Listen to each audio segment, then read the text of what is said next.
right, we're going to call our meeting to order. It's March 15, 2022, and this is a meeting of the Shrewsbury Conservation Commission. Our first item is to review and approve minutes, and the commission is still in the process of reviewing the minutes, so there is nothing to approve tonight. The second item is to sign the bills. And Brad, do we have bills tonight? No. All right, there aren't any bills to sign. We're moving into our third item, which is meetings and hearings, and we have three items on the agenda which won't be heard tonight, so I'll announce them up front so if anybody's here, they don't waste their time. The first one is a continued public hearing regarding the notice of intent filed by Capital Group Properties for the construction of a single-family house and associated site work at 824 Main Street, Lot 1A. The applicant has requested a continuance, and that hearing will be continued until our next meeting, which is April 19, 2022. The second item is a new public hearing, and it's regarding the notice of intent filed by Hugo and Miriam Lima for the demolition and reconstruction of a single-family residence and associated site work at 27 Bayview Drive. That has not been opened, so they have requested a postponement to our next meeting, which is April 19, 2022. And lastly, we also have another new public hearing regarding a notice of intent filed by 658 Boston Turnpike LLC to develop a site for a car dealership, including the alteration of wetlands and construction of 2 wetland replication areas at 658 Boston Turnpike. Since this has not been opened, they have requested a postponement until our next meeting, which is April 19, 2022. Going into our first hearing of the night, we have a continued public hearing regarding the notice of intent filed by Courtney and Derek Wartler for the site grading at 12 Campbell Drive.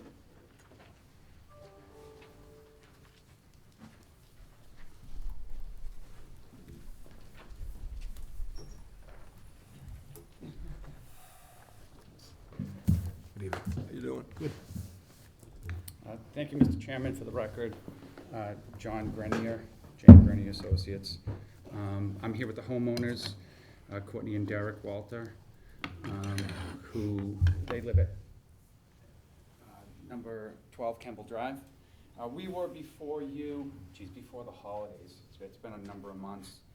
And the reason that we filed a notice of intent is the Walters, they were looking to create a flatter yard area on the right side of their house. They have 2 little kids. They want to have a little area where they can put a swing set and have a flatter play area. It was a sloped area that went from the wetlands up towards Campbell Drive. So what they had done was they cut the grade a little bit on the frontage by Campbell Drive, flattened that out, and then they created a steeper slope along the existing. This was an existing fill slope when the house was originally built. So what they did was they regraded that slope so that they could create kind of a more usable yard area. So since our last hearing, we,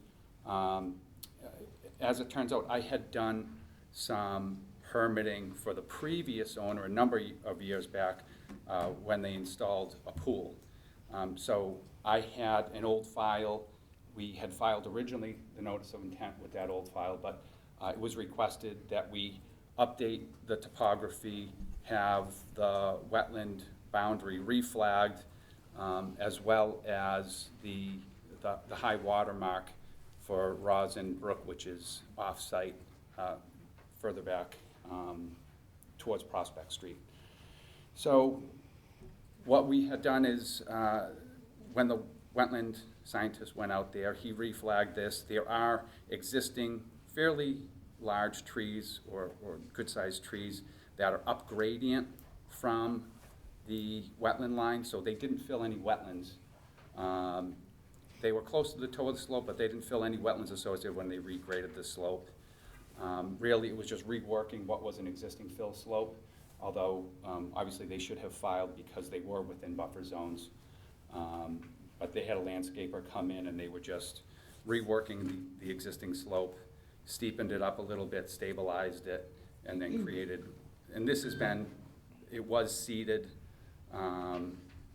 end of the season last year. So what we are proposing to do with the slope that was disturbed is to plant it with New England Conservation Wetland seed mix, make sure that that gets, stabilized. And they are proposing a 4-foot chain link fence at the top of the slope, which obviously would prevent any further disturbance back there, but it's also for safety for the kids when they do have some play area over there. They don't want the kids falling down the slope. So we updated the plan, we reflagged everything, retopoed it, and we're just looking for some input from the Conservation Commission, making sure that, for stabilization and whatnot, that you're in agreement with what we're doing to kind of reestablish that area. All right, before we go to questions from the commission, let's go straight to Brad just to review the wetland delineation and work. Good.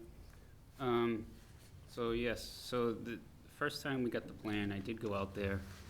Things didn't quite make sense as to what I was seeing on the plan versus what I was seeing on the site. So we asked for an updated plan, something that showed something that was more indicative of the existing conditions. Once we got the revised plan, I did go out there again, but I was still, quite frankly, confused at what I was seeing in some areas. The plan, for instance, showed an existing erosion control barrier that was still not even close to where it was in relation to some of the wetland flags that were there, as well as the amount of disturbance is above and beyond what's there as well. Specifically, it kind of creeps towards the pool in some areas as you're going away from the bulk of the disturbance. So it expands. I don't have the plan in front of me, but it does expand beyond what's there. And even just walking onto the site, I went driveway side around to the back thinking it'd be a more gentle slope to get there. Even looking at the driveway didn't make sense versus what I was seeing on the plan. When I looked at the aerials, that kind of confirmed that. And then when I tried to overlay what was initially submitted to the commission in the revised plan, I couldn't get things to line up because things like property lines didn't match. If you look at the initial version of the plan and the revised plan, there was one property line that was, I think, roughly 85 feet. I mean, one of those lines is shown twice as long as the other one. So, how did that change, kind of thing? So I'm kind of concerned that we don't really have a true existing conditions plan. Like, I don't know what I can confirm is accurate at this point in areas, as well as I did look at the flags. I'm not sure I'm in agreement in all of them. Some of them make sense, but seeing a flag on the plan with the erosion control showing where it is, and then seeing something completely different in the field as well. Like, I don't know if the flag's located wrong. I don't know if the erosion control is just thrown on there or not located, or what's happening. So I'd hope to be able to get something more definitive that I could say, yes, this is what it looks like is out there, but I simply don't have that at this point. With the original erosion control that was installed when they did the original work, they did have the erosion control further.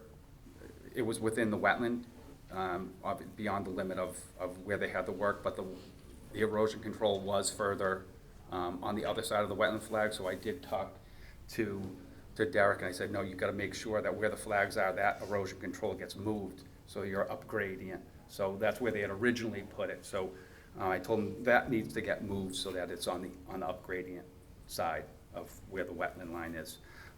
When they did do the topo, they topoed like the slope and some of, obviously, the wetlands and all that. And they didn't go and like topo the driveway and topo all this. They topoed this swath over here. So they didn't do the whole thing. So we had this is what we concentrate on, and then we kind of blended it in with some of the old topo. They were just really concentrating on just this back area. So if there was a discrepancy with the wetland flags, I mean, with the erosion control, that's because when the original wetland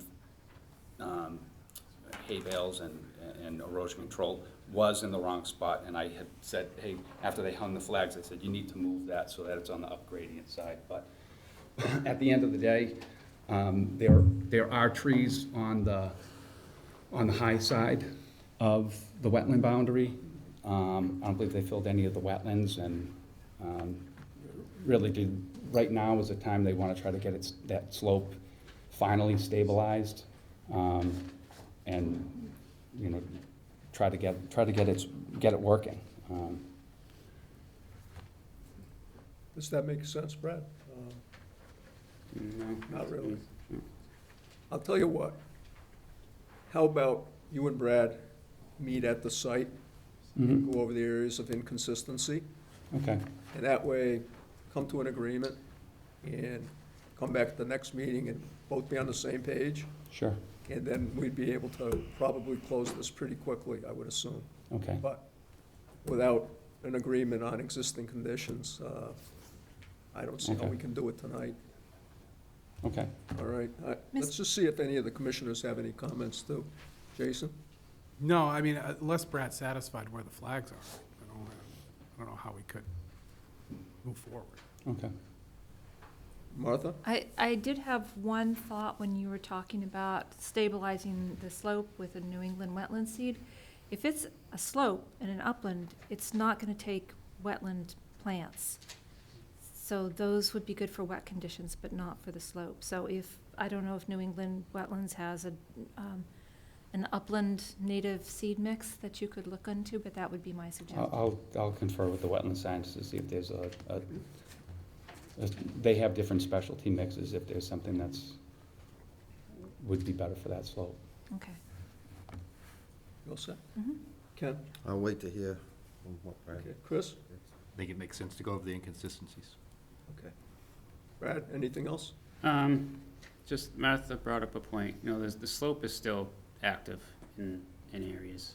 No big erosion events, but it's, I question that in spots if seeding's gonna be enough to stabilize it. Okay. And there's some areas that are that steep. The other thing is there was a riverfront analysis that was done.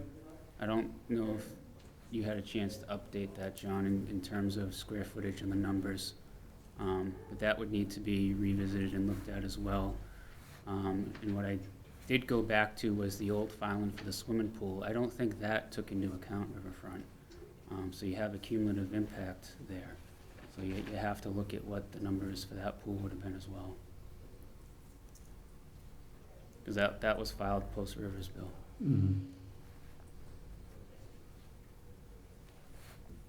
One question, that was obviously a big filled slope, and they just were working on a slope that was obviously previously disturbed. They just regraded on an existing slope. So if they can make sure that it's properly, it's gonna go back to the way it was. It was brush and, just, if you look at some of the abutting properties, it's, people throw their sticks and their, some of their yard stuff down there and ends up getting just to be, brushy.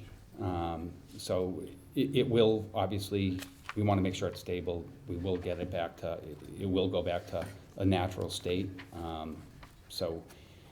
But it's not any new disturbance beyond than what was originally disturbed. I just want to throw that out there. I think that's information that you've got to clearly show the commission now. Okay. Is that it, Brad? Yes. Does anyone in the public have any questions or comments on this hearing? All right, I don't see any, so we'll continue it, John. You're in agreement Yes. to our next meeting, which is April 19, 2022. Okay. Okay? How do you make the appointment to meet with Brad? I'll shoot you an email, Brad, and just we'll see what dates work.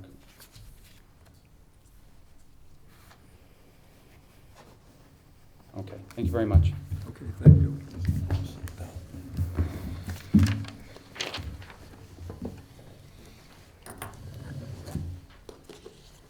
We have a new hearing. Notice is hereby given in accordance with the provisions of General Laws, Chapter 131, Section 40, that 7 Sherrill Realty Trust, 24 Sherrill Drive, Shrewsbury, has filed an amendment to a notice of intent for the construction of a cul-de-sac access road with an associated wetland crossing bridge, grading, and a 1,601 square foot wetland replication area to the northwest of the existing stream crossing at 581 to 587 South Street.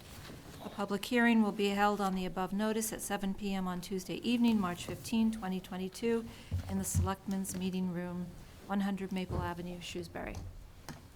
Good evening. Scott Goddard from Goddard Consulting, the wetlands consultant for the project. We also have the design engineer. You want to introduce yourself? Sure. Thank you, Mr. Chairman, members of the commission. I'm Jim DeVellis. I'm a professional civil engineer with DeVellis Serene, and we're providing the civil engineering and landscape architecture for the applicant.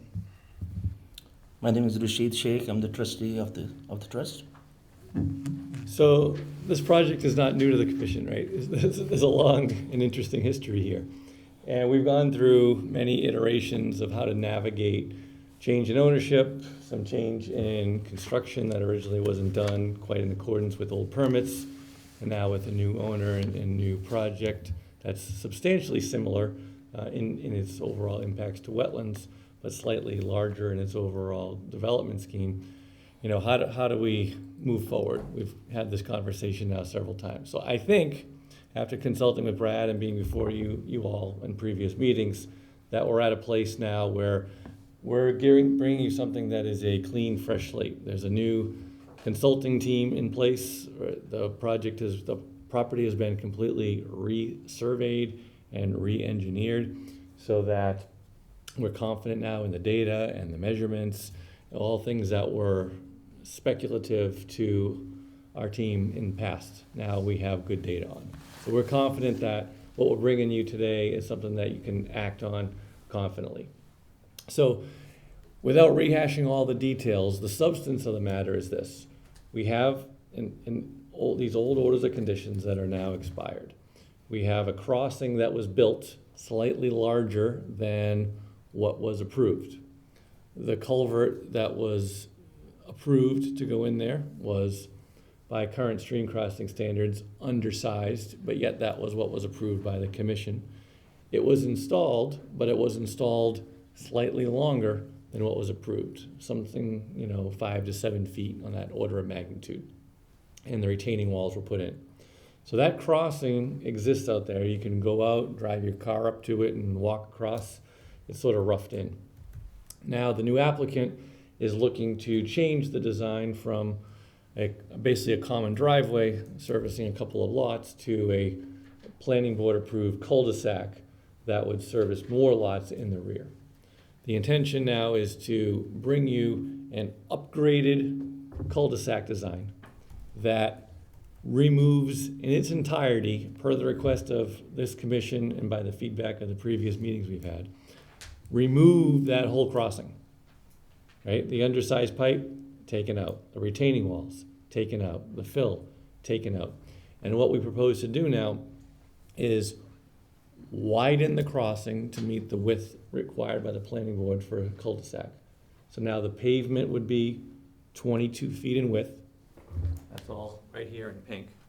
There's a sidewalk proposed on one side and retaining walls on both sides. So from end to end, our impact area from retaining wall face to retaining wall face is 39 feet. The pavement is 22 feet. The sidewalk and grass swales and the width of the retaining wall blocks, that makes up the balance of those couple of feet on both sides. The culvert is going to go from what is now a small, undersized pipe to a box culvert that fully meets stream crossing standards. So we went out there, delineated the stream channel. That's this blue line right here. I added a set of flags that you could see, so we have exact measurements as to not only the location, but also the width of the stream, and then size the culvert accordingly to get 1.2 bank full width and the appropriate openness ratio for stream crossings. So that's gonna be a substantial improvement. Now, in order to accomplish this, there's slightly more, but not substantively more, wetland fill impact that's going to happen. So right now, we're at 998 proposed square feet of BVW alteration. Okay, prior to this, we were something like 700 or something like that. So there is gonna be a slight increase, but the stream crossing standard, one, overwhelmingly, I think, provides a benefit that's not presently current. And in addition to that, we're proposing wetland replication. So there wasn't previously a plan brought before you that had wetland replication, other than for discussion purposes, when we were trying to keep the crossing that's there in place. When that conversation happened, we talked about replication. But the feedback from the commission was, well, let's go back to the drawing board and look at this again. So here we are.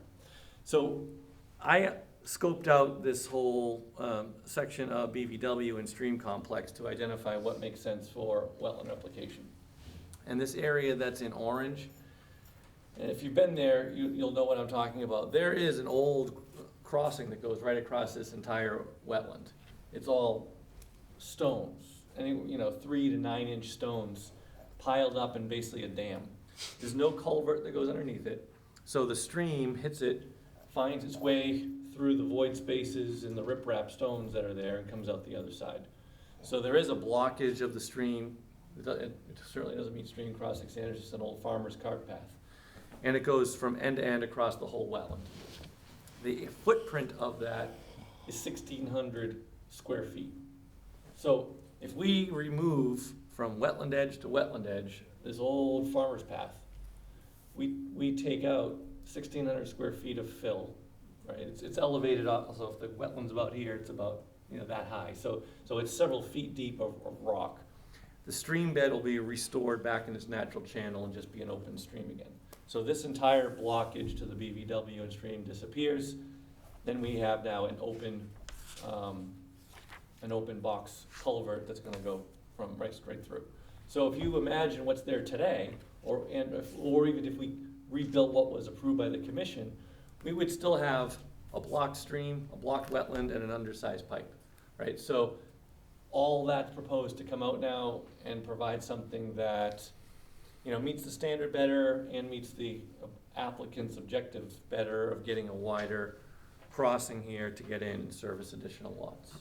There was questions also from the commission, what's gonna happen with these lots, the 30-foot, et cetera. So just so you can see, for context here, the blue is the stream, the green is the BVW. These two green lines is the 30-foot buffer zone. Blue is the 100-foot buffer zone. Yellow is the stormwater feature. Jim's available to talk about the stormwater design and such if we want to get into that, but it's substantively the same design that you had seen before. And when we come in with these additional house lots, it's only going to be the ones immediately on the two sides here. They're going to need to come before you with a notice of intent for work within buffer zone.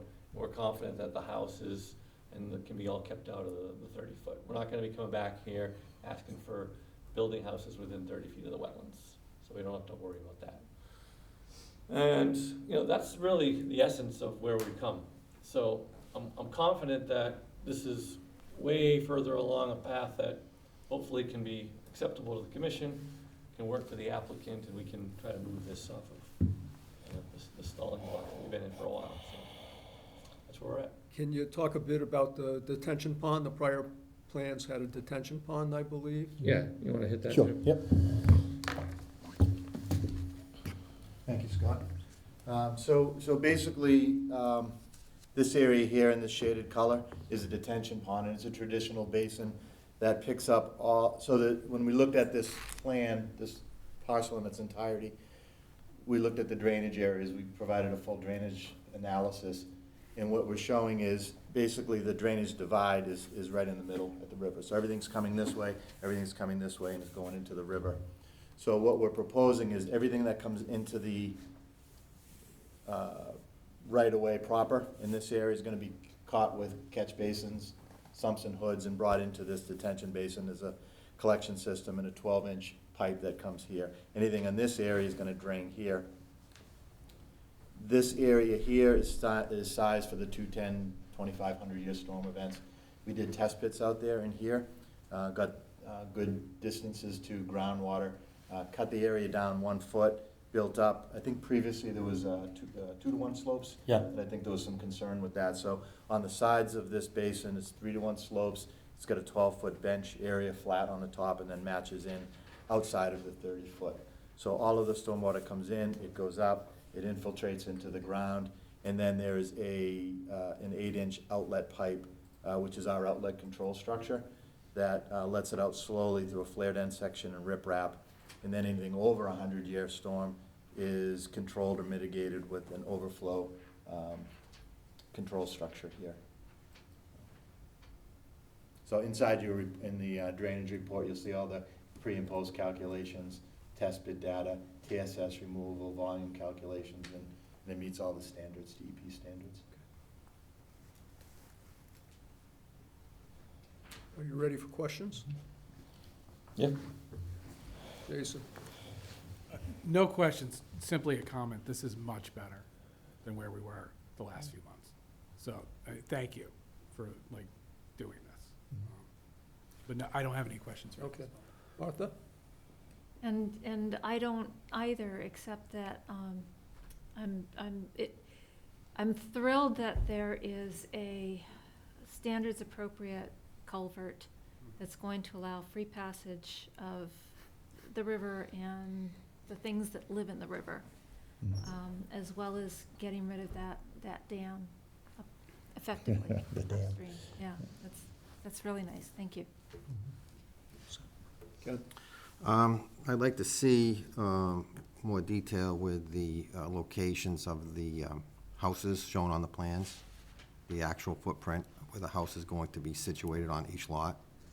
And I would like to see where the septic systems are going to be, all the utilities and everything shown on these plans. The plans don't seem to be complete.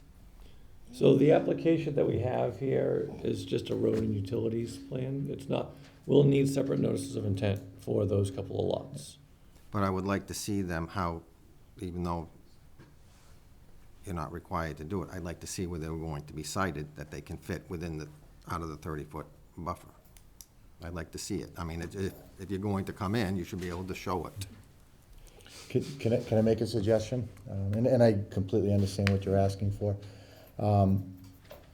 There's no home buyers yet, and there's no house designs.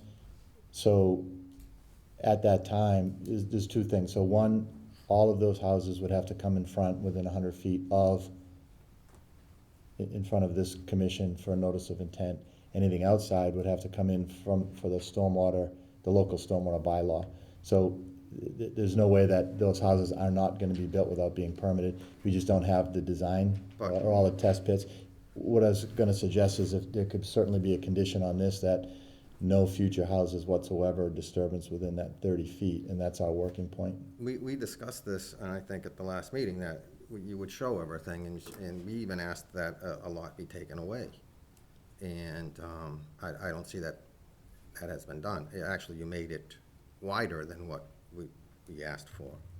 So, I mean, I don't think by asking you to show where the houses would be situated is a big deal. One thing that comes to my mind, and you know, Mr. Polito, I do appreciate the comment. I understand where you're coming from. And I think this team here recognizes that future house designs are going to be limited to this parameter, because otherwise they'll be denied by the board, no question. And so this design has 1, 2, 3, 4, 5, 6 lots shown back there, right? And it's shown that way because the design engineer believes that 6 houses can fit and still meet all the appropriate setbacks. If we came back to you and said, you know, for us to get these 6 lots, they have to be within 30 feet. It gets denied, and then it goes down to 6 lots and shifted away. So approving this plan, I don't, you know, to Jim's point, I don't think it's sort of like, I don't think it sets the tone that a future application must be approved or something like that. It stands on its own merits coming in later. Well, you know, coming before us before, we had just a couple common driveways with a few houses. Now we have a full-blown subdivision with a total of nine lots. So, you know, the last order expired, and now you came in with something much larger. So I just think the project's a lot bigger than what we approved previous, and I'm just asking that you show all the details of what's going to happen on the site. If I may, Mr. Chair. So, Mr. Chair, we have been here for almost a year talking about this project with the 9-lot subdivision. And Mr. Polito brought that question, and I think he was, right in terms of there were situations when we had a couple of houses within 30 feet. But we have re-looked at the situation, and we are committing that we are not looking for any waiver, and we are going to come in front of you that actually total 3 lots out of 9 lots, which are within 30 feet buffer. And the thing is, yes, we understand, and we had this discussion that previously you proved 2, but sir, like I told you before, these are not just those 2 lots. There are other lots put together. It was total 17 acres where we have built, 3 lots out of that on the street, and now we have somewhere around 9 acres or so land, which includes land from the other lot because those lots were bigger and we had some land. Plus we have right now we have 2 A&R lot, which we have built other than those 2 deep lot, 7A and 13, and there was 589 and 587. So they are not really 2 lots. Secondly, sir, we are going from 15-inch culvert to 8 feet by 6 feet box culvert. And yes, you made a comment that this is bigger than, originally you had about 33 feet, and maybe you approved 30 feet, but they built 33 feet because they put wider blocks there. And now we were keeping your comments in our, heart and mind, that we make sure, like Mr. Chair said last time, I remember that you have some waivers from planning board, and let's make sure you utilize those and try to keep it minimum. Sir, we try to keep it minimum, and we're still keeping one side sidewalk. And we are, widening to a point that's only added 200 feet of more replication, but we are providing 1,600 feet, and we are taking, literally speaking, since last time to this design, it's well over $500,000 extra cost on our part to take out the current culvert and put new culvert, and yet we are sticking with the 9-lot design. So it really is a lot more, better neighborhood and safer neighborhood and much better design, sir. And we are here to ask for the approval on the road. And my biggest concern is that our planning board is getting really a bit impatient, rightfully so, because every time we go there, we say we want to continue. And they even told me last time, if you're not going to close it with the conservation, then you should just, take the application back, and when you guys are ready. I think we have done every single thing the commission has asked, and we have gone way out of our way. We have redesigned this thing, keeping in mind your comments, try to keep it minimum, and we did, sir. And we really hoped that this really, and matter of fact, I read Mr. Stone's last letter in September. There were 10 points. If you read those 10 points, every single point is addressed, every single one. So, sir, Yeah, it's, Rashid, this is, I know we've been around and about with this for many, many months, but this is the first new hearing for this particular one. And you've done a lot. I mean, I gotta give you credit with the box culvert and some of the other work on the replication with the almost, 1,600 square feet of replication, Scott? Versus the 9-something taking. I think what Ken's getting at too is, we have been down this road before with other developers where we've done the road and utilities upfront with the promise that all the houses are going to meet the commission's guidance. Now, that's the key word, guidance. They're not a bylaw. And we have had problems where they've come before us and said exactly that, and then when it got down to filing for the individual lots, all of a sudden, they didn't adhere to the 30-foot setback. And we ended up having to go through a DEP appeal process. to end up, getting that moved back to the 30-foot limit that we wanted initially. So I think it's a pretty easy ask to cite the houses. There, you claim there's 2 houses that are affected by the buffer zone, correct, Scott? Well, I was saying 3. Well, However many there are Yeah. that are, in the buffer zone and being regulated, we would like to see that, that they in fact are viable building lots with the, and I know you don't have a buyer for the homes, but you can assume a footprint. If you're gonna do a 3 or 4 bedroom house, assume a footprint and, do a worst-case scenario and show that you can meet the 30 feet. And then we have a plan, when we close this hearing, that when you come back for the individual lots, you will definitely be held to that standard, that you will not encroach upon that 30 feet. 30 feet is a guidance, and there's no teeth in guidance, so you can see our point.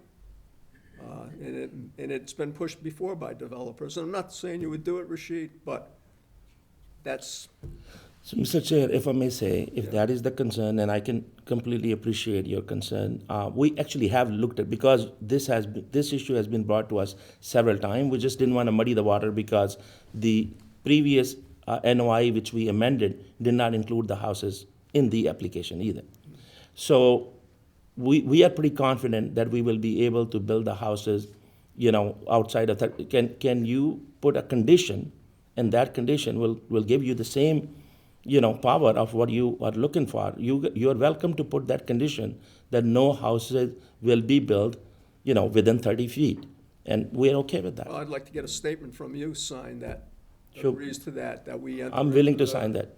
I'm willing to sign it. Too, but Okay, I'm willing we're to gonna, sign. we're gonna go to Brad to see ultimately what he can. Sure. He can add to this. This may not be the only thing we're talking about. Sure.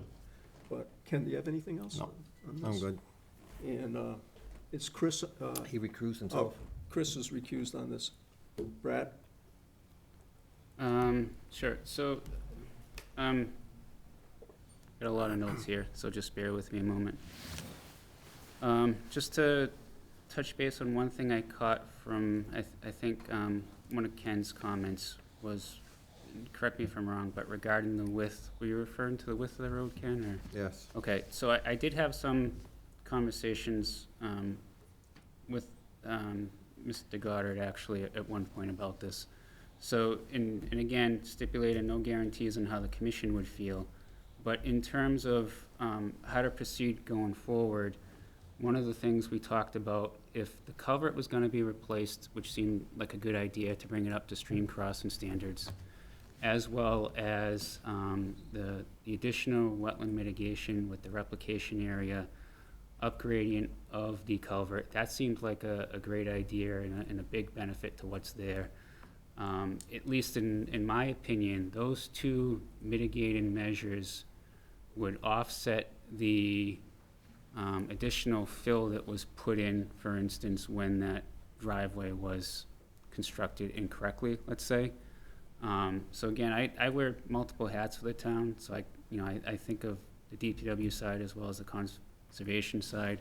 And I was never a big fan of the initial roadway layout and, the waivers that were being asked and things of that nature. So if it could be built closer or meeting subdivision control standards that we have in town, as well as, doing what might appease the commission, and that seemed like a win-win. So in concept, I was, at least personally, I was okay with doing the wetland mitigations as discussed, which I think they've attempted to do here with the trade wider than what was shown on the initial application. So that, that, part of that came from me, just so the commission's aware of that. Just looking at the plan, and a lot of this is just in the details. So, Scott, one of the questions I had with the, so the replication area that's shown to the north of the roadway, bringing out that existing fieldstone area, is there a grading and planting plan that's shown on the design drawings themselves, or what's, that's just an attachment report. It's not on the design but drawing. not on the drawings? Correct. Okay. So my take on anything that's that's supposed to be built as part of this should be on the drawings, because my experience with contractors is, they're only looking at the project plan set. If I go out there, I'm lucky if they have that. They don't have separate addendums or pamphlets or anything like that out there. They're looking at the drawings. When the guy in the excavator's out there, he wants to grade what's shown on the grade and plan. So I think everything that's gonna be built really should be on the project set. And is there, when you mentioned the stream being restored naturally, is there any plan to help that along, or what? Yeah, that's contemplated in the restoration plan. Okay.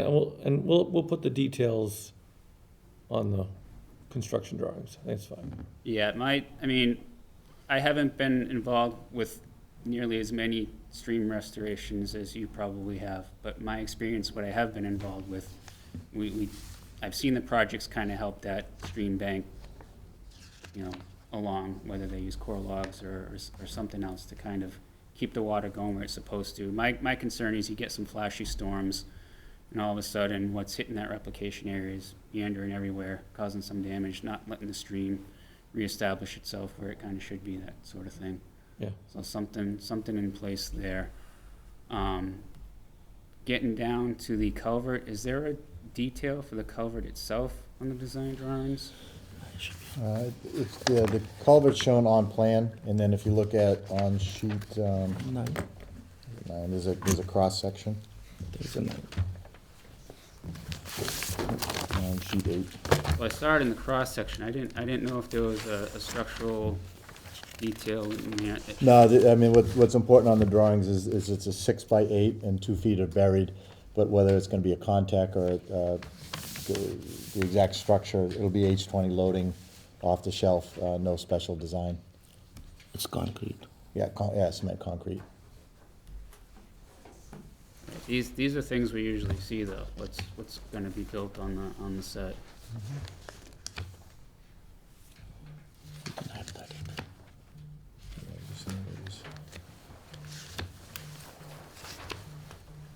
Yeah, I'm sorry, sheet C5 is where it's labeled on plan and on cross-section. You wanna open sheet 5, Scott? Which one do you have? This one, here, sheet C5.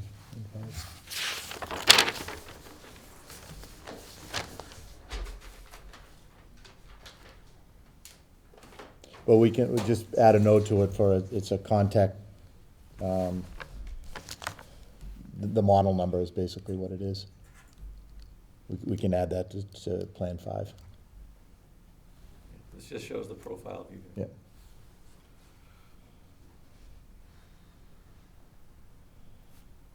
It shows here the 8x6, buried 2-foot section right there. Upstream, downstream, invert elevations. So it's all on there. And the stations and elevations are on the detail.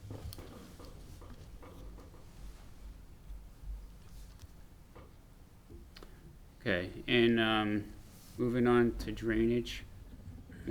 You've mentioned detention basin, plan shows detention basin. Is it designed as a detention basin?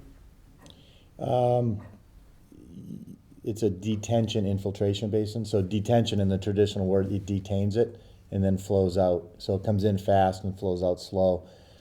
We did test pits below it. So if you look at the modeling and the hydrographs, there's an exfiltration component to it. So as it flows out the pipe, it also goes into the ground at the same time. So it detains it and infiltrates it at the same time. It's not a retention basin. So at the end of the day, there's not a wet bottom that would stay. It would drain dry.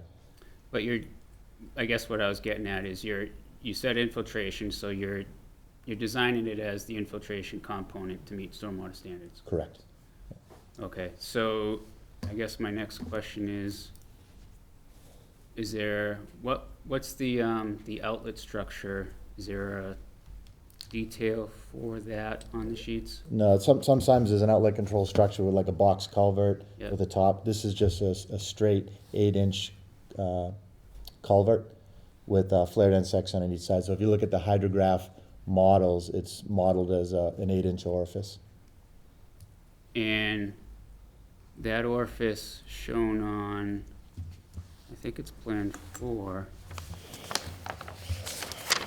So that invert in is that invert leaving the basin is 415, Correct. and the bottom of the basin's 415. Yep, and then it's 4:15.75 out, so there's a little bit of holding time in there, where the bottom of the basin holds 3/4 of a foot, and that's what goes into the exfiltration in the hydrographs into the ground, and that's the volume required under the DEP regulations.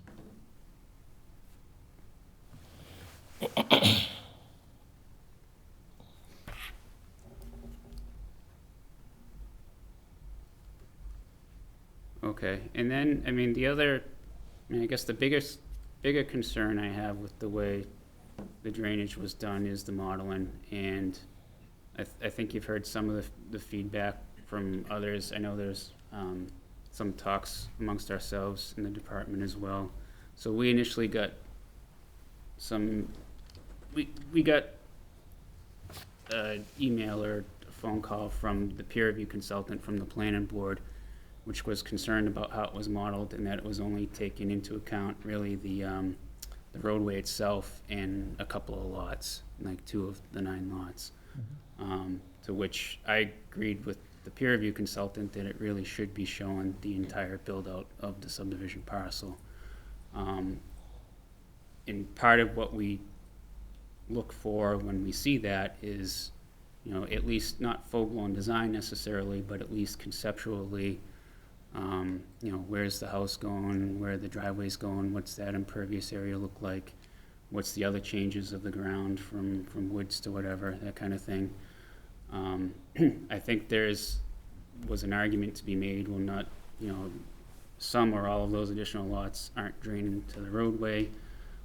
I can't, without putting a lot of effort into it, really determine if that's 100% the case or not. There's gonna be a lot of things that would impact what goes to the roadway or not during lot development.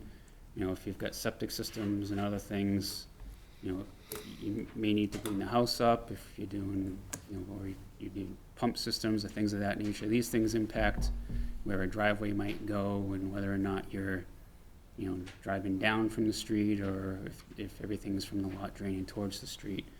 The rough grades that are shown at the driveway curb cuts on the plan just really show, I think, I didn't measure it, but looking at it, probably 3-to-1 slopes or something really steep just for short distances from the road, and that's not gonna certainly sit there like that for a driveway that's coming to a roadway intersection. And I did put the peer review consultant's letter for the planning board in the drive under the commission file as well. It basically shows that's what they were looking for with the modeling. That's what I would be looking for as well. And at least kind of what Ken was asking for, some conceptual lot layouts, so I can see that for modeling purposes, but at the same time, it would give the commission the idea, well, can they really meet policy requirements, or are we not even close, kind of thing. Okay. So, Is that it, Brett? yes. On the detention pond, the emergency spillway, is that just a open top pipe, or is it a weir on the top of the? It's detailed in the plans, but it's flat and it goes up like this, and it's Yep. just riprap stone, so it's open. Oh, And okay. it goes through it, it dissipates it and slows it down and lets it go over. And the intent is, the reason for it is so it finds its low spot inside that overflow and not anywhere else on the 12-foot wide area. And it controls the velocity and the erosion. But is that actually in the banked area of the detention pond, or is it a pipe in? It's in the banked area, so there's a 12-foot wide flat area at the top. Right, that's what I'm It's- sort of it's- wondering about. So what happens? You drive down into a low spot where this overflow portion is? Correct, yeah, you'd be going along the 12-foot, and you'll just see a small depression where it's stone, and it goes back up. What's small? I mean, how much of an elevation drop do we have? Check on the detail. It's less than a foot. Okay, It's like 8 inches or so, Okay. it defines an area where should back-to-back Exactly, storm I comes, know it what goes in you're one area. okay. And could I just, I'm not disagreeing, we did get a comment letter from the reviewing engineer on the house design, if I can respond to that quick. So basically, he's not specifically asking for house design and driveway design. What he's asking for is to assume a common, what they call a curve number. So if you have woods out there, there's a certain runoff curve number. That's If right. you have grass, if it's pavement. So he says generalize for where the house lots is, give it a curve number. So, and make sure the basins work with that curve number. So he's not looking for house designs per se. Isn't, but to come up with that curve number, you'd need to know what To you put, how design you're it, yeah. altering the lot. So our response, and I reached out to the town engineer, Andy Truman, on that, because the local bylaw, the stormwater bylaw says mitigate, anything over 5,000 square feet, mitigate and make sure the drainage is addressed. So that's what we're doing with this plan, all the infrastructure. Each individual house lot says, and not to keep beating the dead horse, but we were gonna come back on each lot with a stormwater system, septic system, and permit that individually. And there's a couple reasons. If you look at, go back to the colored plan here. So when you look at the drainage divide on this, as, again, it's here. So anything in here in the roadway, it's shown on our drainage report, is gonna be addressed in here, right?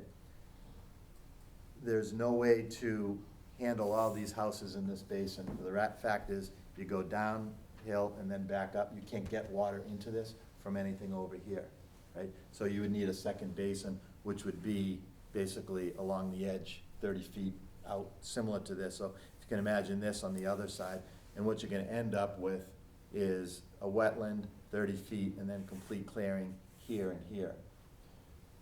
On green standard or a different approach that we're doing on this is each house will have its own mitigation system. So you've got roof, driveway, lawn, a permit, an application, an approval, and you're gonna end up with infiltration all through here rather than condensing it and clear cutting this whole area. So in the big picture, that's what we're trying to accomplish. It's a better green design, it's more effective for permitting. Each house will have that permit, and we can put it on the deed that says, here's your house, here's your storm system, whether it's a cul-de-sac or a small basin, and it's split up in small areas rather than condensing everything down in this area. So when I spoke to Andy about it, Andy Truman, he agreed with that, with respect to the planning board process, and that's gonna be our presentation when we get back to the planning board. We haven't addressed point by point all the comments on the town consulting's review, but that's really the only item that's open for discussion. Everything else, no issues with any of their comments. So all of those homes around the cul-de-sac, you're saying will be draining, the drives and all will be not draining to the roadway portion? That, And anything, inside the drainage report, there's a graphic that shows a heavy black line of the area. Anything in there is going to go into the roadway system, into that basin. Anything outside that line, which is just past those curb cuts into the house lots, will be mitigated separately. So some of it may go in that direction, but each permit's gonna have a design for the 100-year. So the roof and the driveway would go into dry wells or some type of a system, and the analysis, what's left over, will be less than what is there today.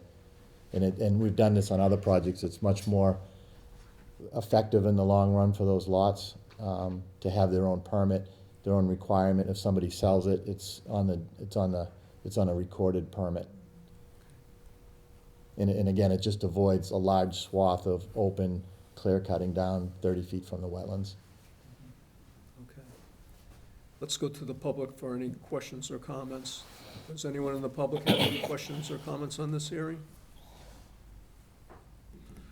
All right, I'm not seeing any.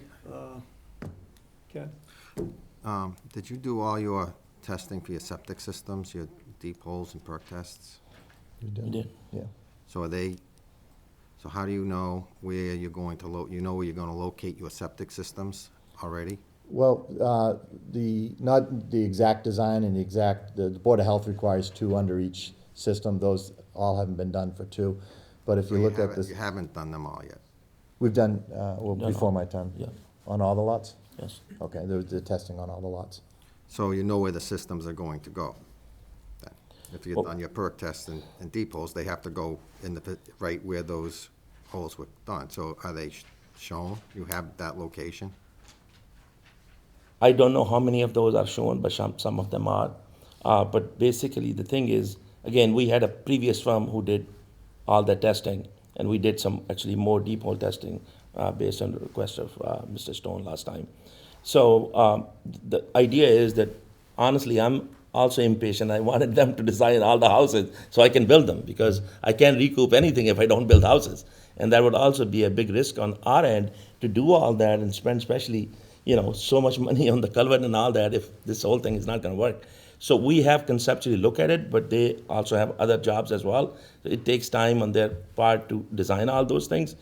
And we have been in front of you and in front of planning board. And like I said, we are willing to give you in writing statement, which will go with the condition that we will follow all the rules and regulations and will stay outside of 30-foot buffer. I'm very confident with that. Yeah. And just for the record, we did, he did request and we prepared a proposal to do that exact same thing, design, septic, house, permit, stormwater permit for each individual house. So that's what was submitted for signature. So we have agreement in place to do this. It's just a matter of time. You see how quickly I need it. Brett, do you have anything else to add?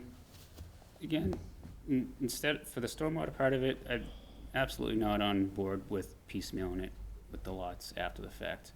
I mean, this is very unusual to me. I don't understand where that approach is coming from. I haven't seen that done in town here before. All of it should be looked at now for the subdivision as a whole, and if you can show that on these plans, or if you've already got a design for that in the works for the future anyway, I don't know why we're not having them show that it's happening correctly now, so that it meets the stormwater management policy guidelines, rather than come in after the fact with the individual lot filings. I mean, one of the most difficult things about my job is chasing things down after the fact. I mean, the hook for the subdivision, for the stormwater management policy is the subdivision. It's not something that's addressed with individual lots after the fact. There's some overlap with stormwater as part of our local bylaw and regulations, but in terms of this filing meeting state stormwater standards, it should be looking at the full build-out Entirety. development. All right. My concern is that you're gonna put a stormwater system in on the lot, and you're also gonna have a septic system on the lot, and you're gonna have a house. You need to know if they're gonna fit. That's Or if because the septic system needs to be located where the deep holes and perk tests were done.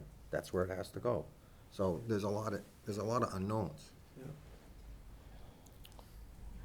Rashid, did you do, I mean, the soil testing you probably did enough holes just to ensure yourself that the site overall can support septics. I don't think I wouldn't believe you went on each lot and said, this is where my septic system's gonna be, because you have to locate those tests on the system. You can't have them over here and then your system's over there. That just doesn't fly. So, just for the record, those test pits and perk tests, were they just generally scattered through the development so that you can assure yourself you do have a buildable piece? Just like you said, Mr. Chair, how could we just do it on scattered if because we didn't do it with this firm, but I did with the previous firm. Put, houses, the way the house, I have certain house design which I want to build Yep. conceptually. So I gave them few house design, some will be smaller, some will be a little bigger based on 30 feet, because one thing I wasn't happy that they didn't follow the 30 feet, so we did follow the 30 feet. Right. And then we figure out where the septic will go, where the drainage would go, and making sure it go in the front or the back. We looked at all those Right, details. but then did you do the test when you said where the Yes, sir, septic we- would go? Right, you performed the soil testing right with that system? So it There was- doesn't seem like it would be a stretch to, if you've gone that far already, to show where the house is gonna be. Well, You've but- already tied down what the septic system is. I wish it would be that simple, and maybe I should have you talk to them because certainly that's the reason. Honestly, my biggest concern is that we are not too far and we have gone a long way. My biggest concern is that planning board last time, I mean, usually that's in Shrewsbury. Other towns I see that each board is very independent and they just kind of close one after another. Over here, I come to planning board, then I go to commission, and sometime I go back and forth. Right. And I'm trying to close one thing, then go. Honestly, we were very afraid last time that we are going in. They were saying, now you're building a new culvert. Why don't you have the whole 50 feet? So I heard you last time and I heard them. And then we believe we have a happy medium. Do we have anything approved? Nothing. We just have some, but I do understand their frustration that we're continuing and it's keep piling their, Right. So I'm hoping that we close something, so, and I'm more than happy to come back, give statement, come back with those details. Right. And if absolutely nothing else, then we can at least get some sort of commitment, so I could go to the planning board saying, we made some progress. Well, I think you made a lot of progress, to tell you the truth. I mean, the roadway design and the culvert design and the wetland replication, there's been a lot of progress from where we were. There's no question about that. Now we're down to the final details.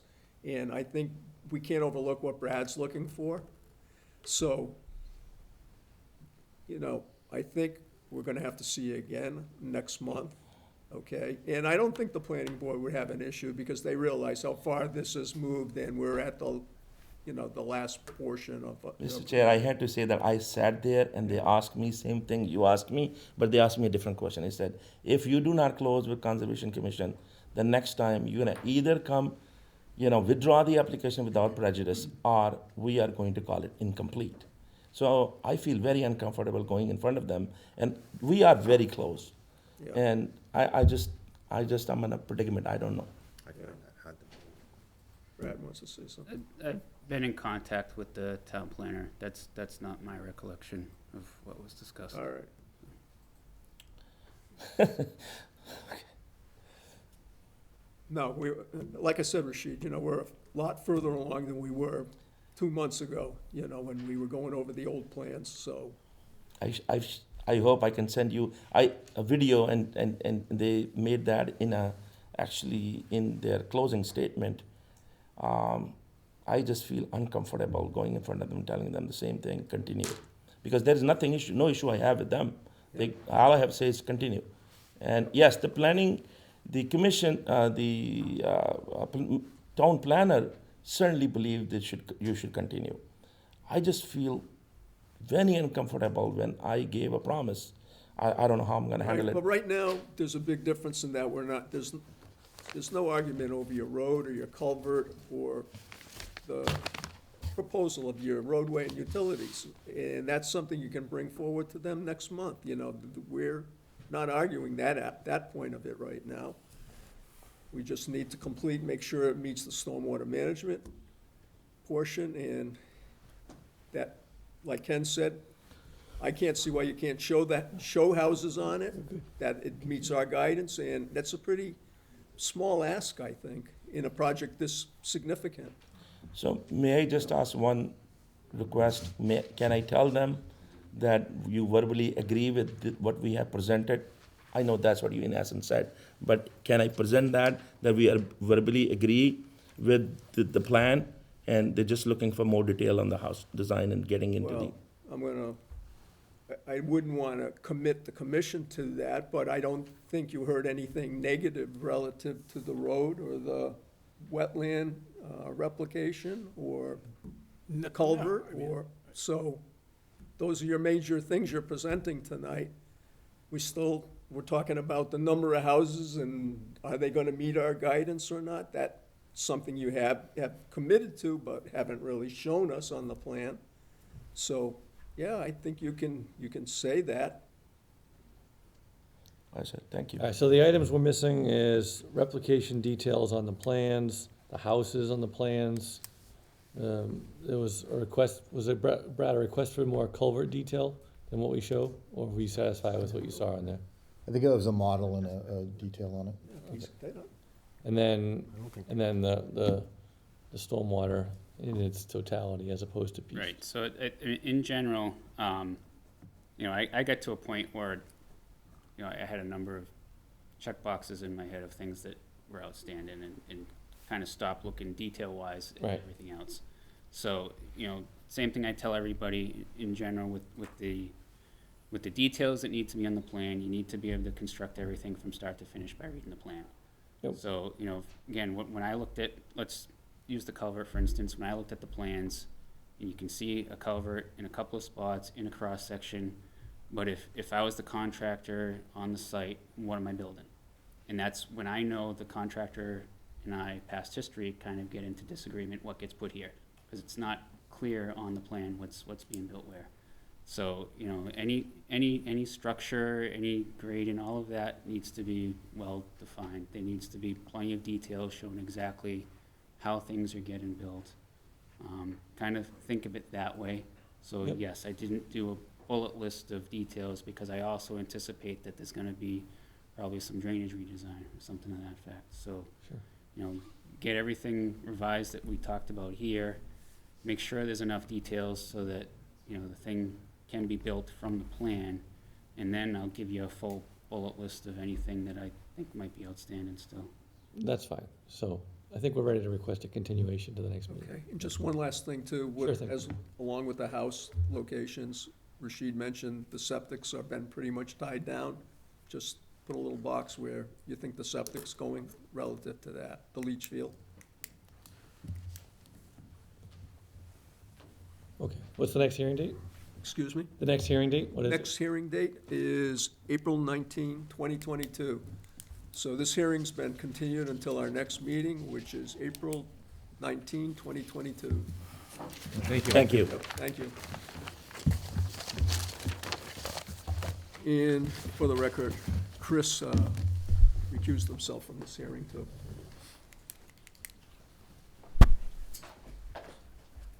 You all set, Martha? Yep. We have a new notice of a hearing. Notice is hereby given in accordance with the provisions of General Laws, Chapter 131, Section 40, that Sunset Landing Condominium Trust, 210 South Quinsigamond Avenue, Shrewsbury, has filed a notice of intent for the repair and reconstruction of an existing failing retaining wall and associated site work at 210 South Quinsigamond Avenue. A public hearing will be held on the above notice at 7 p.m. on Tuesday evening, March 15, 2022, in the Selectmen's Meeting Room, 100 Maple Avenue, Shrewsbury. Good evening. Just for the record, Scott Morrison from Ecotech. Here with me tonight is Ann from the Sunset Landing Condominium Trust. Just to get you oriented, Lake Quinsig's back here. The condos are located here. There's a series of retaining walls from the back of these condos down to the lake shore. This section of retaining wall has failed. There's portions that have collapsed. Proposed project consists of reconstructing that, so reconstructing it in place, same exact location, removing that material, installing a new wall, taking any excess material off-site. Because the site's limited access, we included this property owner here in the notice of intent application because the staging will occur here. We provided a construction detail in the notice of intent application, so they've got a stage equipment here and then access this way to provide construction within this zone. Proposing an erosion control barrier consisting of straw wattles. The reason for the straw wattles, we anticipate doing this work during the drawdown. If you look in the plans, the edge of water in August of 2020 is just off the edge of that wall. So the intent is to wait until the drawdown, let the water go down, which will allow them to construct and install the footing in the dry. Soils in this area are sandy soils, so to try and do it during high water, you'd be pumping, and I think it would be difficult at best to be able to do that. So the intent is to simply just wait until the drawdown in December next year or so, get the access in there, and then reconstruct that wall. We provided some detailed drawings, some engineered details of the retaining wall. So you have a block retaining wall with geogrid tiebacks. Appears that that's what caused it to fail in the first place. It's just a stacked wall, and I think the load kind of just pushed it out, where the geogrid's proposed to kind of tie that back into that slope for stabilization. The wall's about 6 to 7 feet tall, hence the reason for having a geotechnical engineer, structural engineer, put that plan together. So again, this is a plan view of that detailed area. This will be removed in sections, and then rebuilt in sections as he's working out. Construction sequence that was provided was actually provided by the contractor. So I'm confident that the contractor will be able to construct it as proposed in the construction detail. The contractor that was chosen is Chris Riley Construction. He's done similar walls, I know for a fact, in the city of Worcester. So he's skilled at this, and he's done this in the past, so I feel confident that he'll do a nice job. Upon completion, the proposed slope above here is currently like compacted sand. The proposal consists of just loaming and seeding that area. It's currently called a beach, but it's about 7 feet above the lake elevation. So that'll be loamed and seeded upon completion of the project. That's pretty much a summary of the project. I'd be happy to answer questions if the commission has any. Scott, can you just give us a little more detail on that block? Well, it says there's a footing to be installed too, so Yep. what's the footing made up of? There'll be a concrete footing, so they'll pour a concrete footing, a level footing, and then they'll bury, essentially the first block will be buried, a portion of it, and then they'll build up from that. They key the first block into the footing and so that it doesn't kick out from the bottom too? Correct, so the footing, it'll be concrete, Yep. be able to provide a perfectly level surface to build up from. So they'll build it up in a couple blocks, provide geogrid tiebacks, install that, add 2 blocks, compact that, and then keep adding. So kind of building up and then doing the tieback as they're working their way up. All right, Jason, No questions. Martha, I'm all set. Ken? Is this the entire modular wall that's going to be replaced, or is there, Just one section. It's just the section from the stairway to the south. so how, do you know if the other wall is intact, is This is wall sound? looks to be in much better shape. That, And- that wall is, on the north end, it's a natural wall. It's just a rubble wall. Oh, so it's not, And it's not a, vegetated, and trees grow there, and so this bushes is, grow there. so is this the entire modular wall that's being rebuilt? Yep. And if you look at the package, I don't know if you've got a copy of the package, but we provided some photos of the areas. I don't think I did north of the stairwell, though. Right, it just shows the modular wall. Correct. So, The entire modular wall.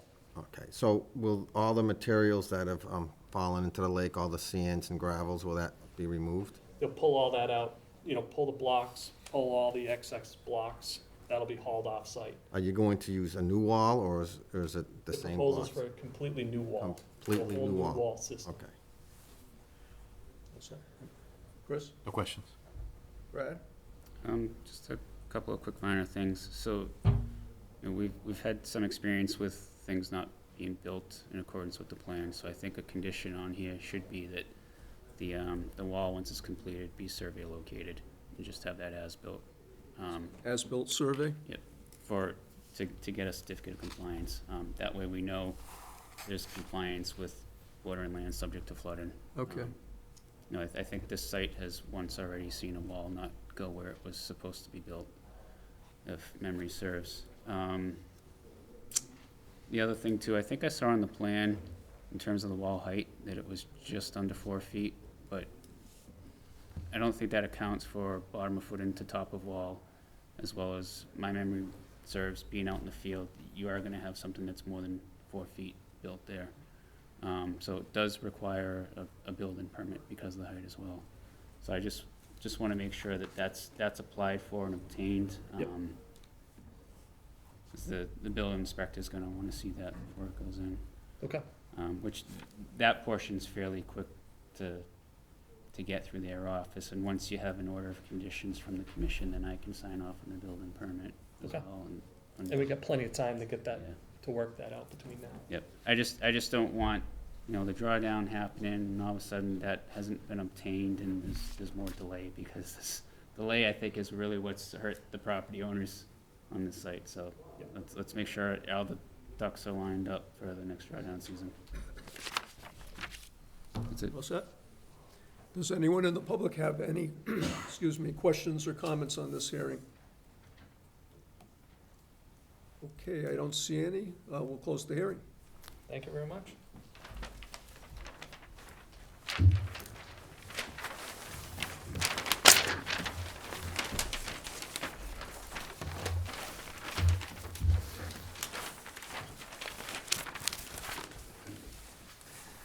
All right, our next hearing, we announced it earlier in the meeting. The applicants requested that we postpone it, and that's for the demolition and reconstruction of a single-family residence and associated site work at 27 Bayview Drive. So that will be postponed until our next meeting, which is April 19, 2022. Martha? We have a new public hearing.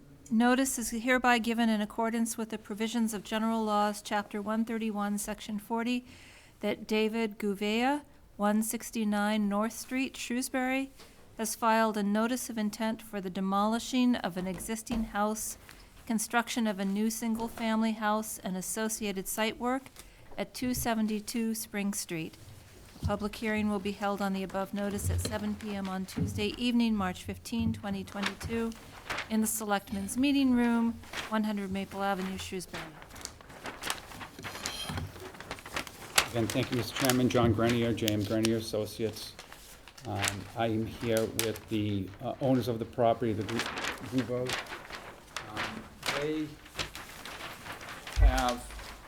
They purchased this property on Spring Street. It's one of the Marston's properties. There is a rather old, tired house located on the lot.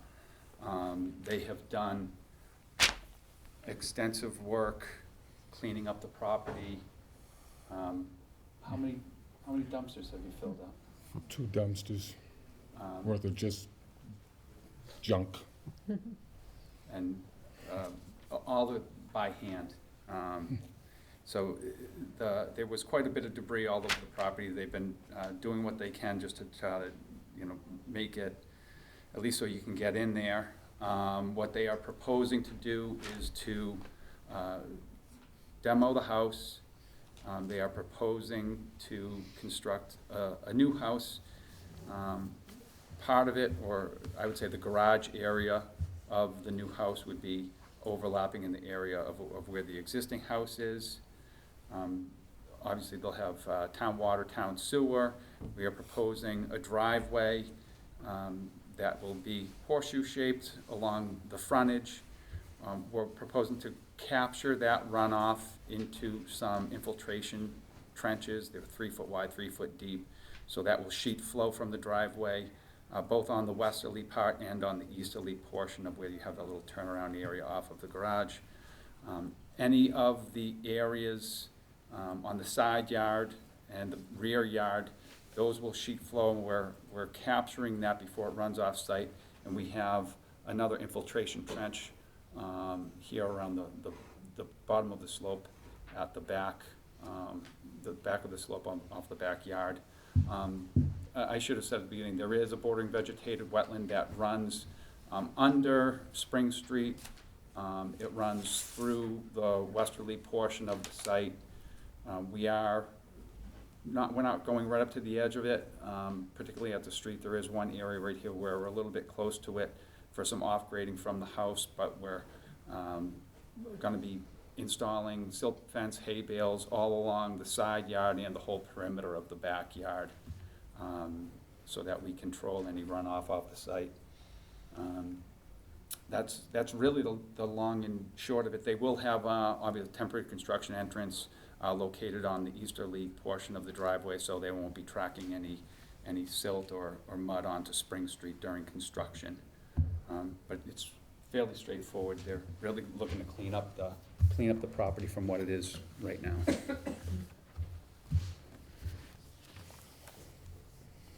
Jason? Jen, are you doubling the size of the house footprint? That's about 1,400, that's about 22, 23. Yeah, about Yeah. 22, yeah. And it's, yeah, So you're dramatically increasing the Yeah, size of the yeah. house? Yeah, pushing it back, yeah. Yeah, The, from house what's be- there today? Yeah, the From what's existing there house today. is pretty close to the Yeah. road there, it's a yeah. relatively small house that's on there. Sure. But it's dramatic increase. Yeah, well, it's single story too, we Single-story want, home.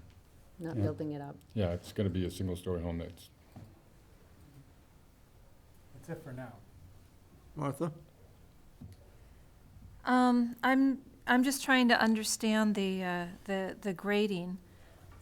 It looks like the house is gonna be on top of, at the highest point, and then it grades down into the wetlands, and that's why you need the trench at the bottom? No, typically, we'll try to capture the roof runoff and put those into some recharge chambers. They don't want to have gutters on the house, so what we're doing is we're sheet flowing it, and then at the lowest point, at the rear of the yard, at the bottom of the slope, we're channelizing that and putting into a recharge into some, basically a blanket of stone, because they're not gonna have gutters. With the style of the house, they're not gonna have gutters, so we're capturing that at the surface and giving it enough volume to recharge it into the ground.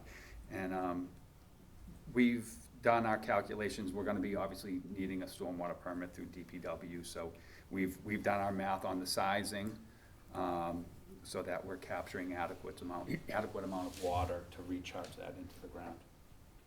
Okay, thanks. What's that? Ken? I see that you have the house out of the 30-foot buffer, which is appreciated. And I know the area well, and I know there was a lot of material in there that needed to be cleaned up, so whatever is going to be going on there is going to be a lot better than what was there now, so I'm good. Chris? No question. Brad?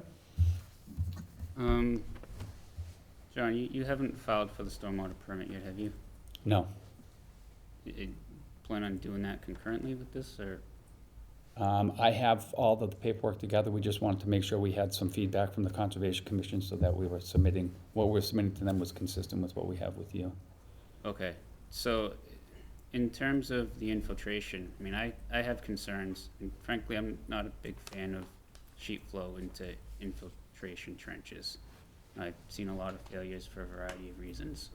The one at the bottom of the slope, for instance, I know what's gonna happen to that, being on the edge of the woods. You're gonna have your leaf litter, and immediately it's gonna become clogged, and it's not really, if water gets conveyed to it the way it's designed to, and that's an if, ultimately what's there for stone is not gonna be functioning for long, things of that nature. Plus, when I've seen these things put in along the edge of pavement, it's designed to get sheet flow, there's a variety of reasons why that fails as well.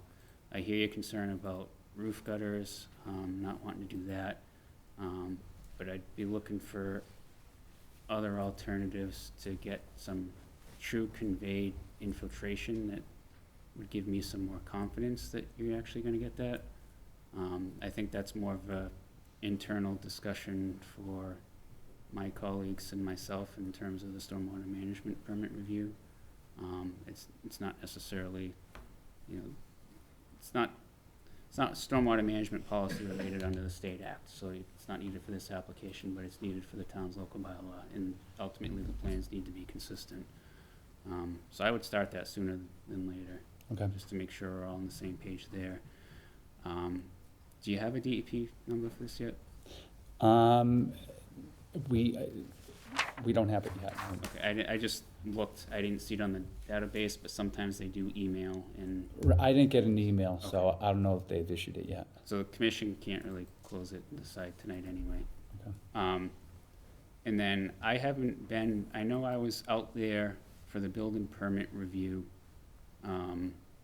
to see that it did need to, I mean, that's what triggered the filing, was the building permit. It was the demolition permit, not a The building. demolition. Demolition, yeah. building permit, Correct, we haven't filed for a building permit yet. So, the wetland, so the B flags and the A flags, so what's, I mean, I know there's a jurisdictional wetland across the street, because we have a file in there that flows into that B series, but is what's being shown here, there's a disconnect in resource area? Is that, am I understanding that correctly from the plan? Yeah, we had, Ecotech did go out and flag it. And going off of theirs, it looks like there is a disconnect. And I know that there is, across the street, the house that's on the corner of High Street and Spring Street, they have, kind of on that corner, there's a depressed area, and there's a culvert pipe that goes under Spring Street. And I don't know if that is where that B series discharges to, but I know that, again, it was flagged by Ecotech, and from what you're saying, yeah, it does appear like there is a disconnect. Okay, so I guess I need to take a close look at that, just to see that that's the case, because that finger, you know, intuitively wouldn't, you know, the A series, as you get to A 13, 12, 11, wouldn't just creep up from that lower grade wetland resource area unless it is something being fed from above, so. Oh. I just wanna make sure there isn't a continuous wetland there. It's shown as there's a disconnect. So There is, if you look right by flag A12, there is an 8-inch PVC, so there is a pipe that is feeding that. Okay, all right, so now I can, thanks for mentioning that, because I do remember seeing the pipe in the field. I was thinking that the pipe was further up, closer to the roads. That makes sense. So they probably, that B series is something that I would not have been aware of from my prior site walk. And there is and looking here, there's a 12-inch concrete pipe that daylights right there that they have. That is at, like, by B1 and B5. So that must dump from across the street. And then, I don't, there is a disconnect, who knows, it is an existing lot that has been, you know, they've had material and dumped all over the place for years, so, maybe there's another pipe that's buried, but what's feeding that B series, I think, is that 8-inch culvert pipe. There's two pipes there, one goes underneath the street, and then there's another PVC pipe that goes, we don't know where it ends. Could be buried, we don't know. No, it's what I recall now that you'd mentioned it, thank you. Yeah. Well, that's all I have for now. You all set? Yes. John, is there a file number on this one yet? Yeah, I don't know that there is. You don't know, okay. As of the other day, there wasn't one. And I didn't get an email from DEP. In that green said that. cards you had, did you see? Yeah.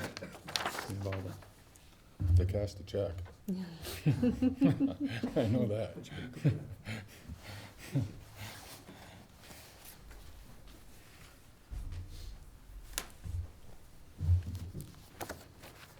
All right, so,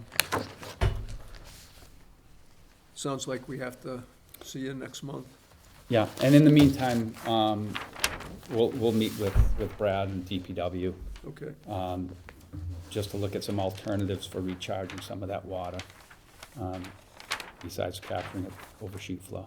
So Okay, we'll take care of that in the meantime. sounds good, okay. Okay. So this hearing will be continued until our next meeting, which is April 19, 2022. Thank you very much.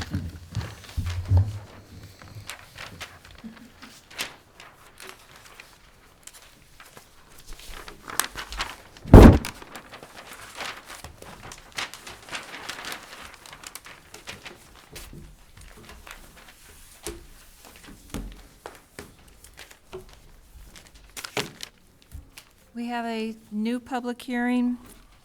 Notice is hereby given in accordance with the provisions of general laws. Chapter 131, Section 40, that Lisa Hastings, 67 Bayview Drive, Shrewsbury, has filed a notice of intent for the replacement of a septic system at 46 Sewell Drive. A public hearing will be held on the above notice at 7 p.m. on Tuesday evening, March 15, 2022, in the Selectmen's Meeting Room, 100 Maple Avenue. Hi. Hi, good evening. I'm Kate O'Donnell from Ecotech, representing Lisa Hastings. Scott- Before you start, Yep. do you have a file number? Yes, would you like me to read it? Yeah, 2851919. and do you have green cards? Yes, I emailed them, but I can also give a hard Okay. copy.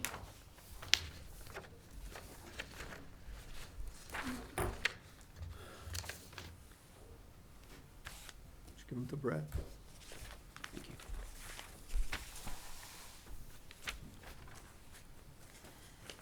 So I'm Kate O'Donnell from Ecotech. Scott Morrison is also present. We were on site in October of 2021 to delineate the wetland resource areas on the site. We delineated the boundary of bank of Newton Pond, also known as Sewell Pond. The project site is a quarter-acre developed property, consists of a single-family house, lawn, and deck.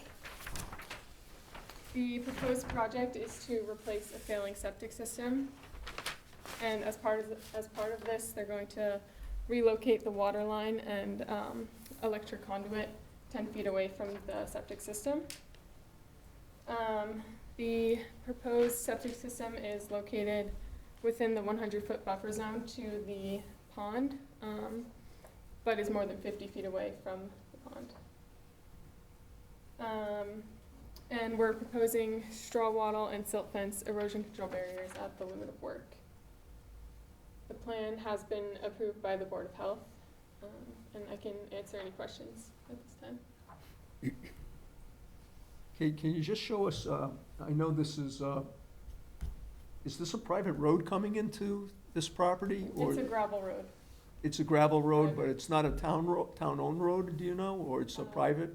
Scott, do you know the answer? I'm not sure, it's a gravel road for an extended, Long it's time. probably. Yeah, and they're at the very end of the gravel road, Correct. correct? Correct. And where does that road fall in regards to their proposed septic layout for the leaching field?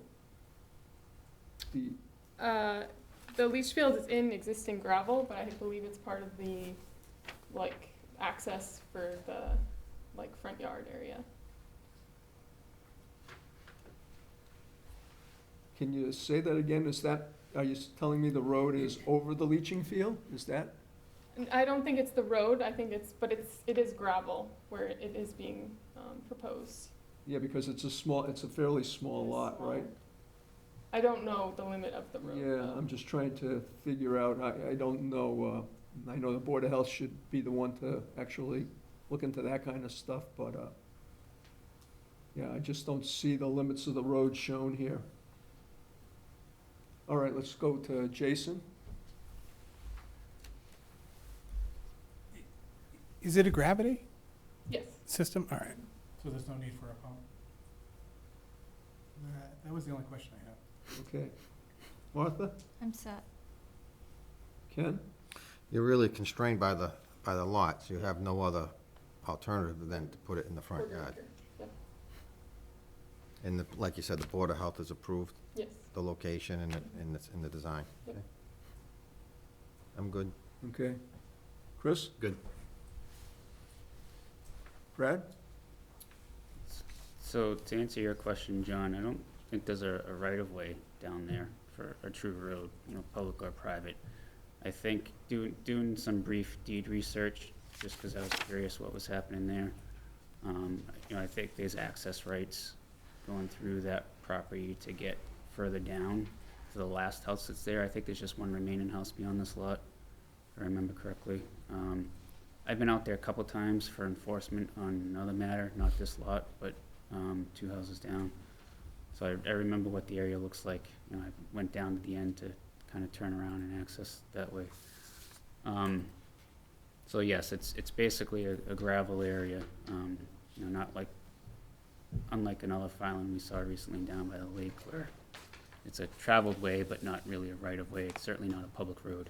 And the system, as I see in the plan, is going right under that.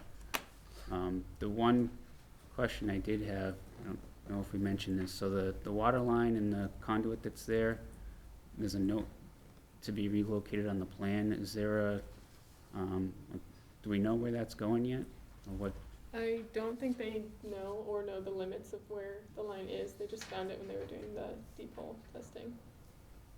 Okay, my only concern is if there needs to be some collaboration with neighbors or anything else, you know, if the work's gonna be done on this particular lot and, you know, for instance, within the easements that are there, I mean, I did see those in the deed. I didn't know exactly where they were, but I presume that where they're shown in the plan is accurate. So if it's just simply relocating it within that easement, I don't see any concern. You know, it'd be covered under this order, and then once you go on to the lot, to the, well, I don't see where the north arrow is on my plan, but to the, away from the lake, to the lot to the left, you're out of the commission's jurisdiction there anyway, so, my bigger concern would be if any work needs to be done next door at like lot 44, for instance, you know, then we may need to see them come back to the commission for something if it's major enough in terms of the utility relocation. But other than that, I'm okay with the plan. Can we condition that, Brad? I don't see why not. Yeah. Okay. And I do have, is it this project that we got duplicate filing fees? Yes. So if you want that Okay, check back, sure. I have that before you leave. Thank you. Is that all you have, Brad? Yes. Does anyone in the public have any questions or comments on this hearing? All right, I don't see any. We'll close it. Thank you. Okay, thank you, Kate.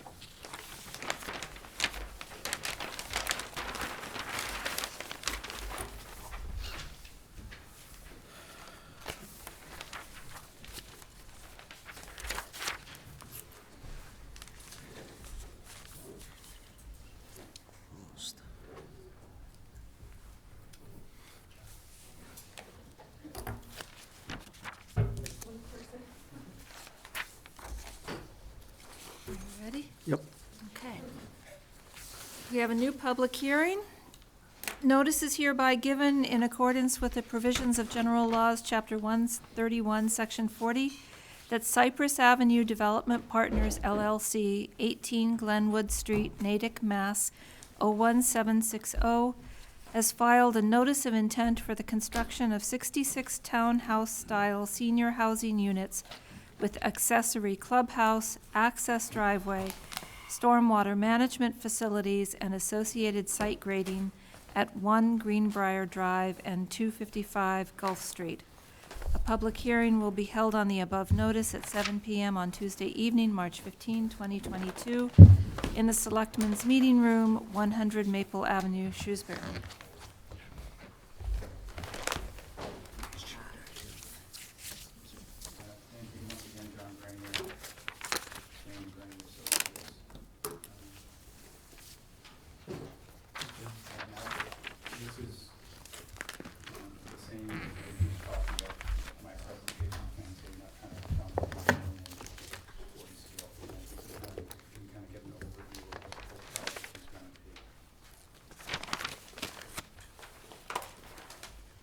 I'm also here with Mr. Steve Blum, who is the proponent for the project.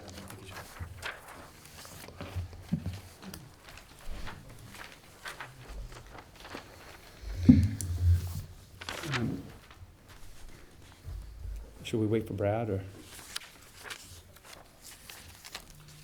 Go ahead. Is that John? No, I don't know if we should wait for Brad. Oh, yeah, let's wait for Brad.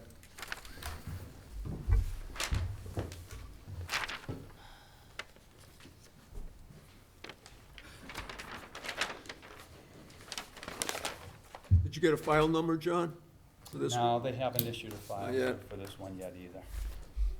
What I'd like to do is kind of give you an overview of the entire project. Yep. We've filed with Planning Board. we did, just before our planning board hearing, we did get comments from the town's consultant engineer and from the planning department. And what we're looking to do is give you an overview of the project, get some comments from you, and then we can group those with the comments from the planning board, and then look at making some updates and revisions based on those comments. Here he is.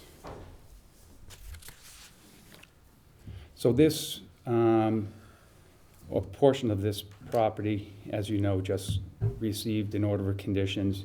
That was for the cul-de-sac road for that stub that is continued on Greenbrier. So what we are proposing is an access drive off of that cul-de-sac that heads southerly to where the site opens up, and we have really two areas of development. The southern portion where we have a loop driveway. At the beginning of that, we have a clubhouse.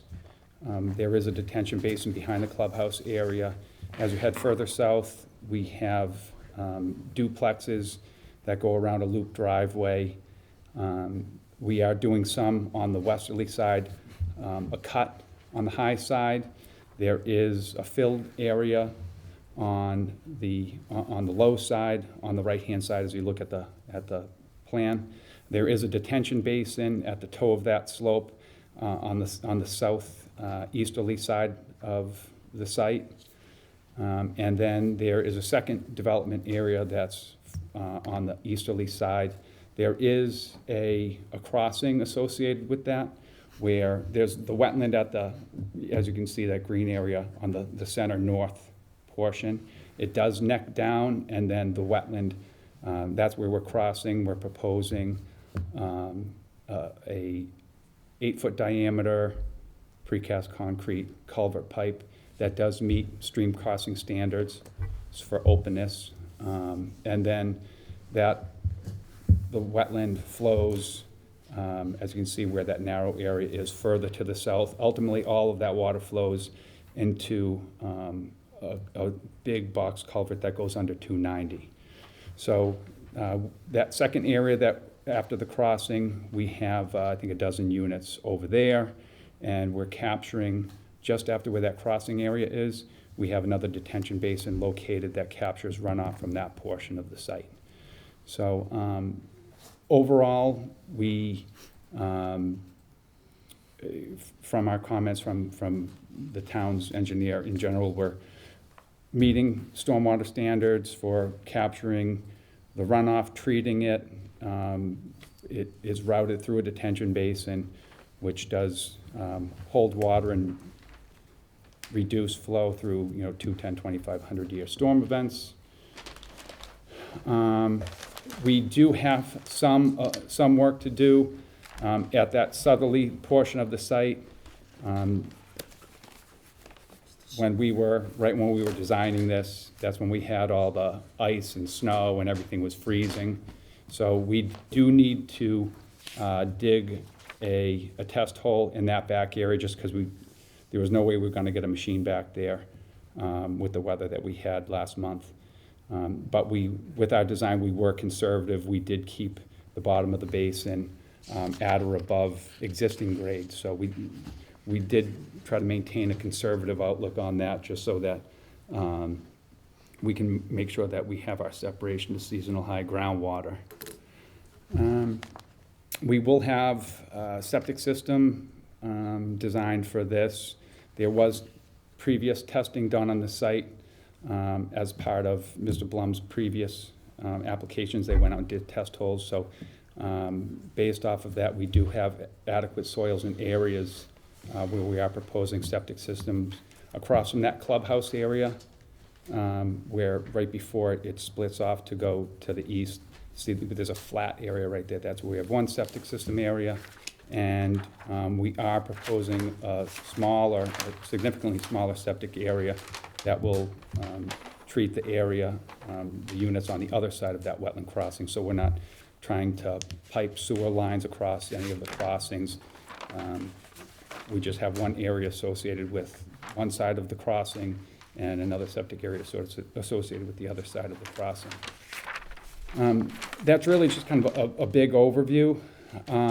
We do, as part of that crossing, we do have some wetland fill associated with the driveway and the crossing, and we are proposing to replicate that at 1.5 to 1. So the area that's getting filled of wetland associated with those driveway crossings, we are gonna add an additional 50% of wetland area to compensate for that.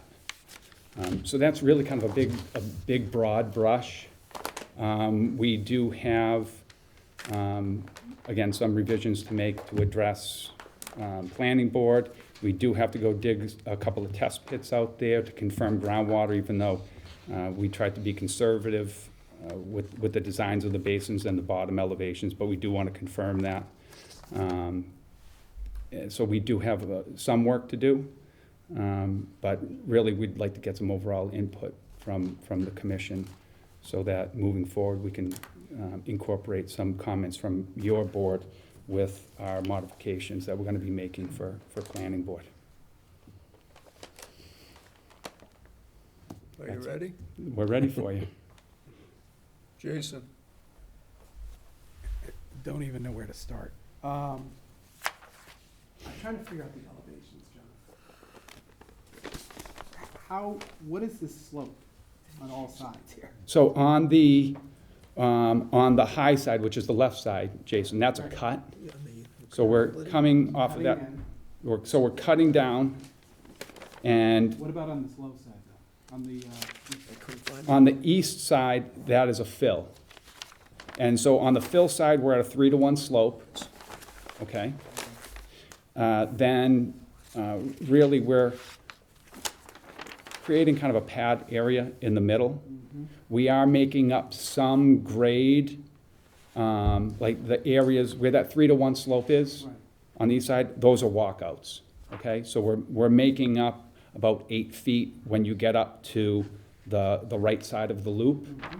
Then the next set of units on across the street from those, those are all at grade. And then we're sloping up in that center area, we're sloping it up, and then the units, let's call it the third row, those are walkouts. Okay, and then we're going up another 8 feet to the left side of the loop.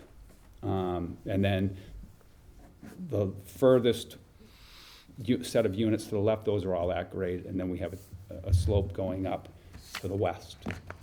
So we're tearing it down as we go from units. But, so I'm looking, where am I looking?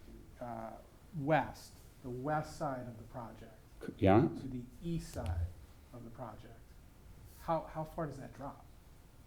I mean, if you're tearing it, that sounds it sounds to me like 24 feet. It's more than that. Well, you mean from unit to unit? No, I mean From top? the higher side. All right, so at the high side, on the west side, the top of that slope is in the range of about elevation 530. Okay. Then, so we're dropping, you see where those elevation markers are? Those are 10-foot. Those are 10-foot increments. I can't even see the numbers. Yeah, so it's dropping, that's about a 30-foot, the elevation difference is about 30 feet on that slope, okay? Then, when you get to the left side of that loop, to the right side, you're from one side of that loop down to the other side, in the middle, you go about 20 feet, 18 feet, okay? And then you have the walkouts in those rightermost units, and then we have a 3 to 1 slope that heads down to the east and then to the south to the basin. So And are you bringing in fill? we're cutting this side. In general, we're cutting this side and filling this side. So And we did our best to balance the cuts and fills on site, so we're not importing a lot of material or exporting a lot of material. So we're trying to balance the cuts and fills on site.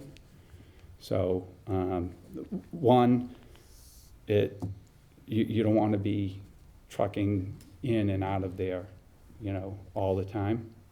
And it gets expensive. So we're trying to work with the cuts and the fills and balance them, so we're working everything on site. We're not importing material, not exporting material.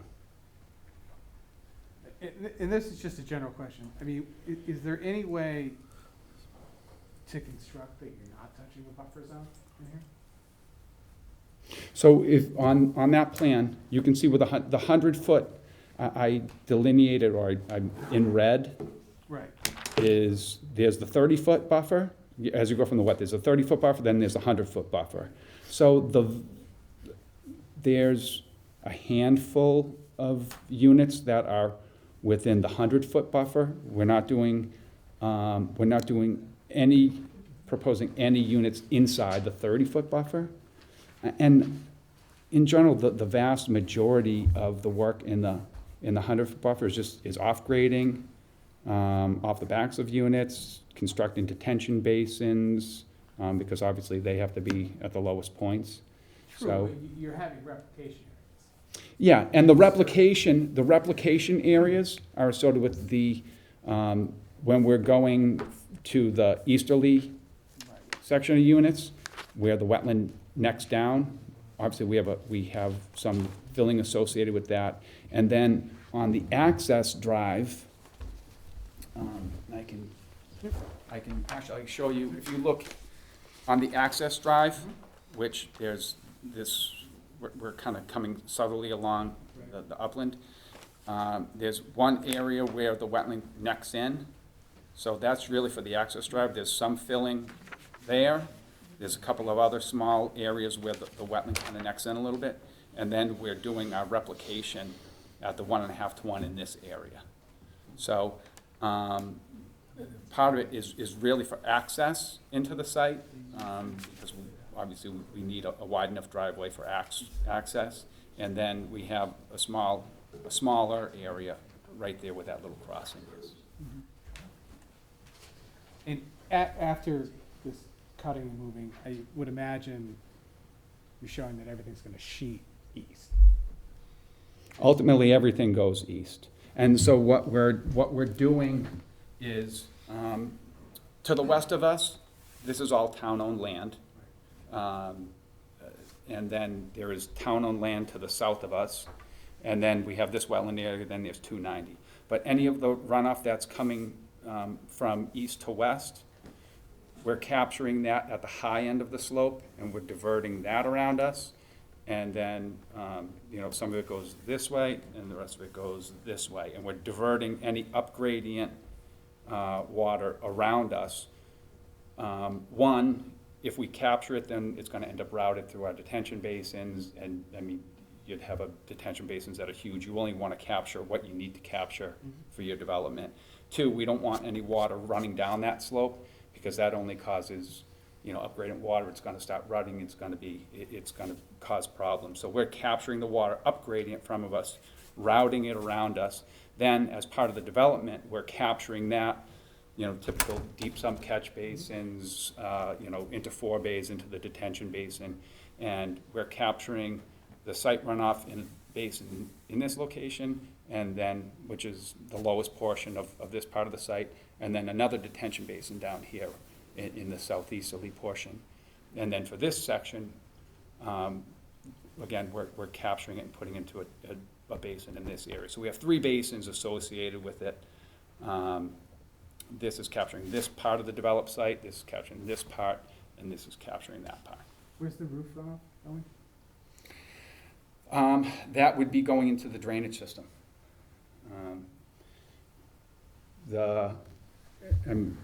We have the detention basins sized so that we, have the volume of water for recharge. So everything's going into the overall drainage system for the roof runoff. That's it for now. I also am struck by the amount of grading and the amount of slope cutting in and slope created. And I'm also struck by how close the disturbance comes to the property lines, right up to the edge, so that there is absolutely no buffer between them. And In which portion? oh, there's a corner at the town-owned land, and then there's a corner at the south end. Or not a corner, but the whole edge there. And that presents issues for construction, or challenges for construction when you're doing work right up against the property line. So I would like to figure out a way to pull that back. And the other comment that I'm going to make is that the majority of the site is wetlands, and I know that that's a real challenge to figure out how to work things in. The second island over there with the additional 14 or so units. 12, but 12, okay. That's the only other piece of upland in this property, right? there is actually, if you look to the south of there is, where we show some of the buffer zones, there is an upland area located around there. And you see I have a kind of a dotted line that kind of routes. We were looking at having through that area maybe a little walking path. How long would that walking path be? How long would it be? Yeah, in linear feet, just to get a sense of how. You know, that's a good question. Well, if that is, I'd probably say 800-900 feet, 1,000 feet. If it's, what we did was said, okay, well, we can create a walking path through there, loop it around through, and we have a note saying try to avoid cutting any trees.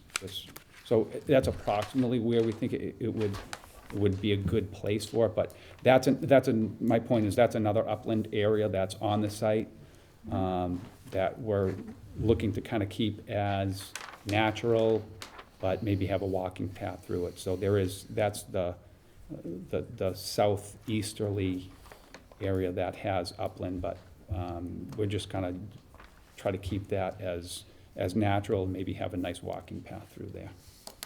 I might suggest that you could do the same thing with that other upland piece instead of putting as many houses on there as you've shown. Also because, again, the yards come and potentially construction activities come right up against the property line there. Those You are talked on that easterly, that northeasterly? on the northeasterly section, yes. Yeah, we are trying to keep, on that side of the property, there's one direct abutter, and there's a couple of other abutters who are beyond him. And so in the area of that abutter's house, we're looking to try to maintain, I think it's like a 70 or 80 foot wooded undisturbed buffer in the area of his house, and then that would, as you head further south, it would neck down a little bit, but directly to that abutter, we're looking to try to maintain an undisturbed, like 70 or 80 foot wooded buffer to that. He's really the closest direct abutter. And I'll also make the point from a standpoint of open space and wildlife value that there are creatures that need both wetlands and uplands. And so from a conservation perspective, if people enjoy experiencing wood frogs in the spring, for example, they need to have forest as well as the wetland areas. Mm-hmm. So those are my comments. Thank you, John. Thank you. You have a stormwater management plan and a sequencing plan, construction sequencing plan, and how you're gonna deal with the cuts and fills and stabilization and whatnot? We do have a construction sequencing plan as part of the full set. I mean, the primary, the biggest, obviously, amount of work is gonna be in the bulk of the site, doing the cuts, doing the fills, kind of creating those pad areas, and trying to make sure that while that portion of the site is open up, that we can control any rain events and make sure that we don't have issues with running off the site. So we do have a stormwater management plan as part of the set. So can you just explain how this is gonna be constructed, because you're not gonna come in here and bulldoze and cut and fill the entire site? Are you gonna do it in one phase, 2, 3 phases, 4 phases, 5 phases? How are you gonna stabilize it? You know, those slopes are 20, 30, 40 feet high. Right, and I understand your point. We, in the center portion of the site, where we're cutting and filling at the same time, because obviously we're trying to balance a lot of that is gonna have to be done in one phase of the project, for sure. Because, again, you're cutting and you're trying to place that material on the low side to fill.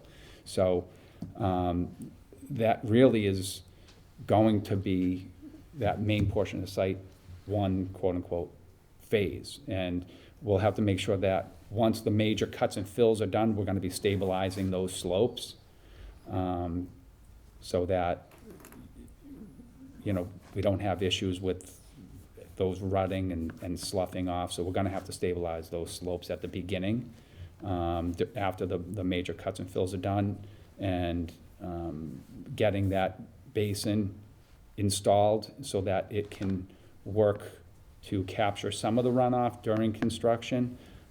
We won't completely dig it down to grade, so that obviously it's gonna be capturing runoff, it's gonna be capturing some silt. And then after all of the site is being, for the most part, stabilized, we'd go back in and clean that basin out, bring that to exact grade, loam it, seed it, get that stabilized.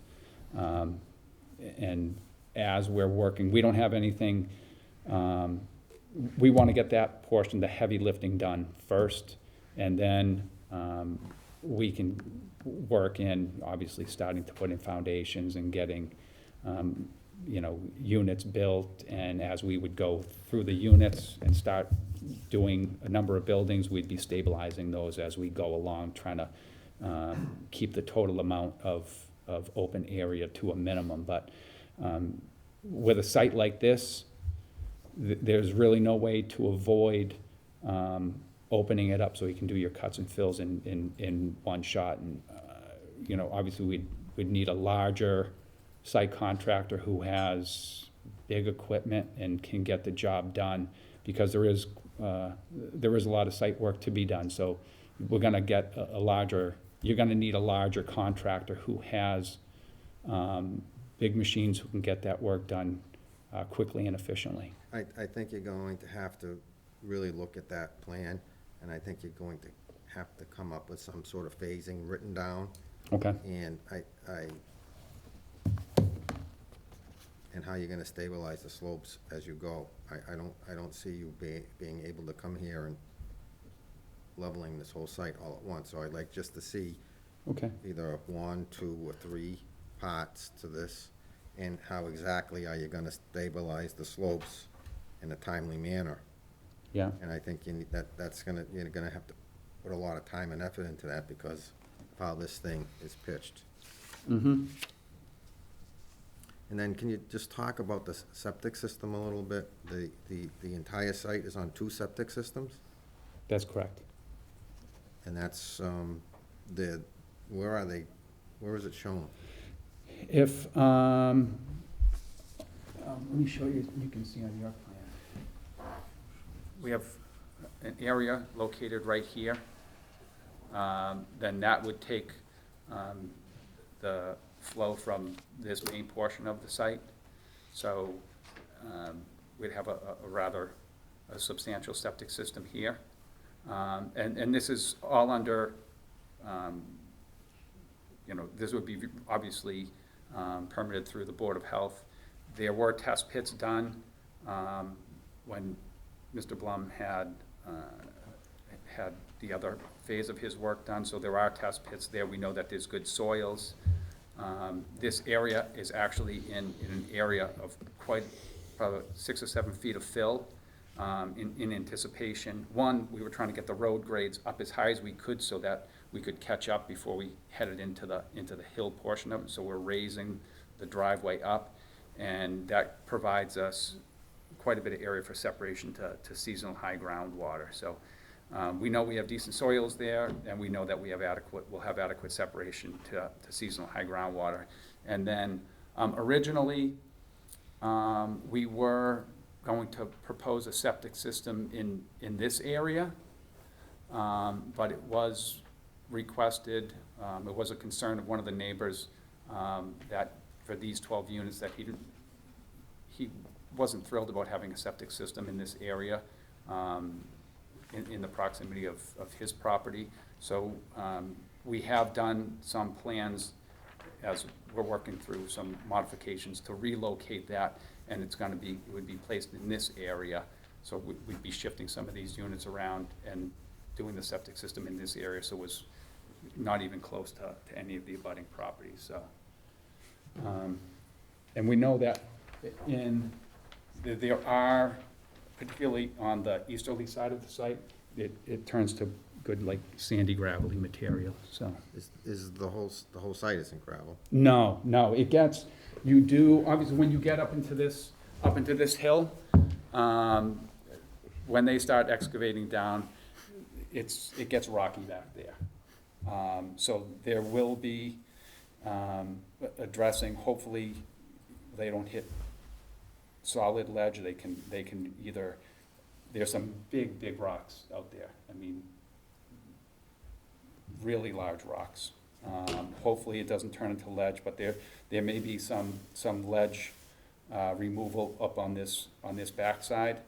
And again, we would be probably taking some of that rock, processing it, and using that to try to stabilize some of the slopes and use it in other areas of the site. But and then, as I said before, this area is the fill. So the materials do get tight back in this area, but there are good soils up in this whole area.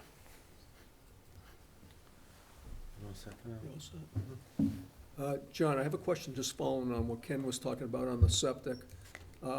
What's your design flow basis for calculating your wastewater flows for this project? You got 66 housing units?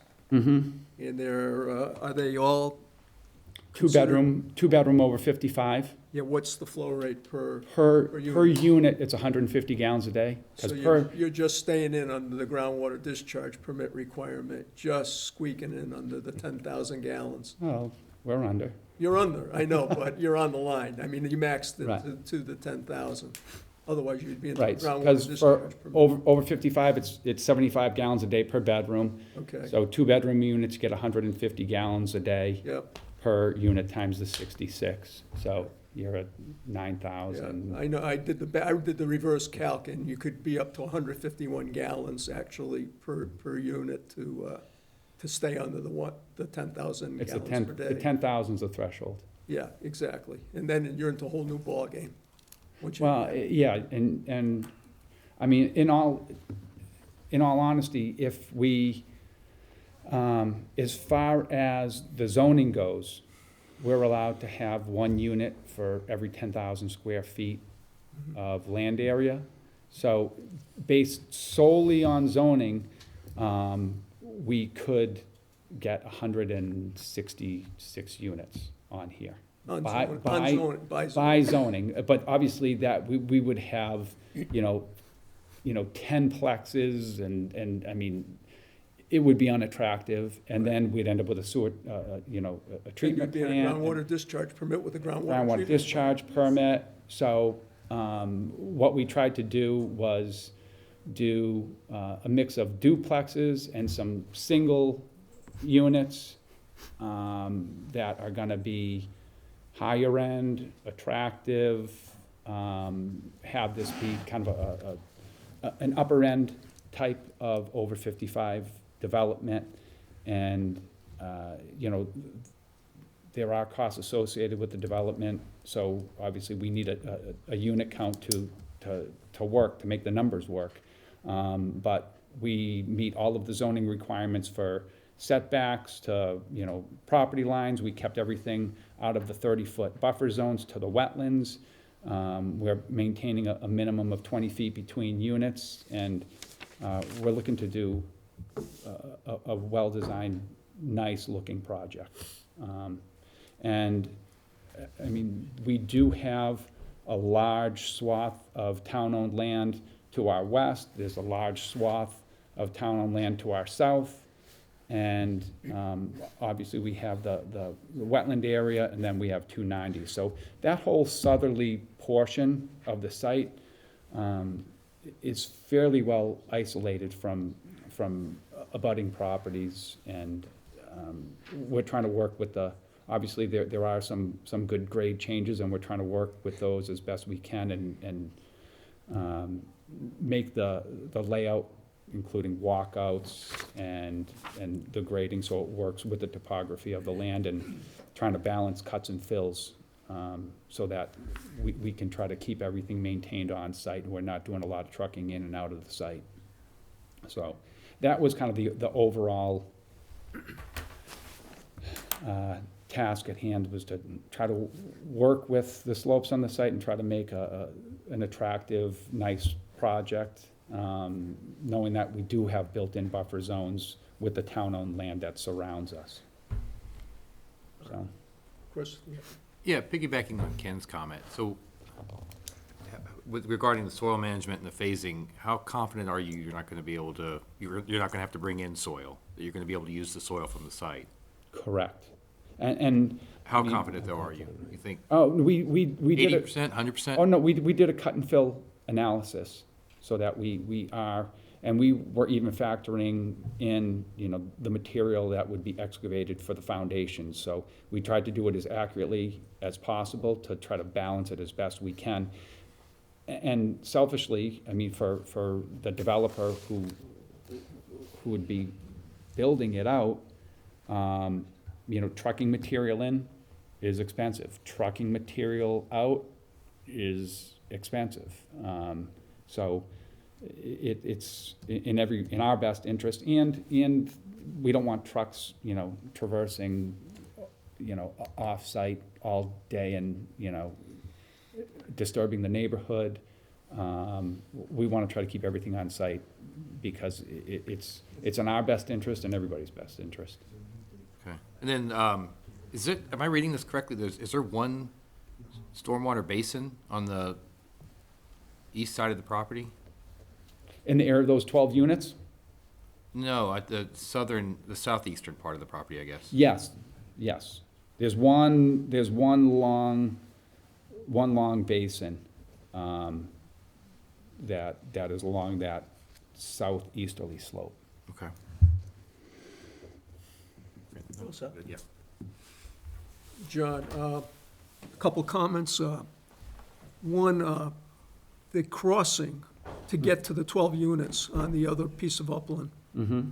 On what basis are you using to fill the wetlands there to get to those 12 units? I don't understand what you're saying. You got a wetland crossing. We do have a wetland. You're not a limited project. This is not a limited project. No. So why are you filling the wetlands there? Well, the only disturbance is we're accounting for it, is to install that culvert pipe, which is gonna be a meeting stream crossing standards. Right. And then doing the associated wing walls for that. Right, So- but you're doing it to put the road in. Correct. So the wetland filling is to get to access get to that to- other piece of To upland. get access to the other upland. Right, but is that necessary when you've already got, it would be 66 minus 12 units. And like, one of the comments you've received tonight was, you're leaving very little upland left on this site.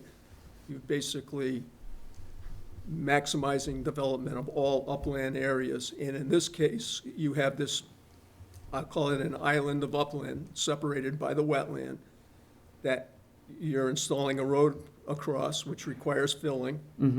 And my question is it necessary? I mean, why do we have to go for those extra 12 units and take that last piece of upland?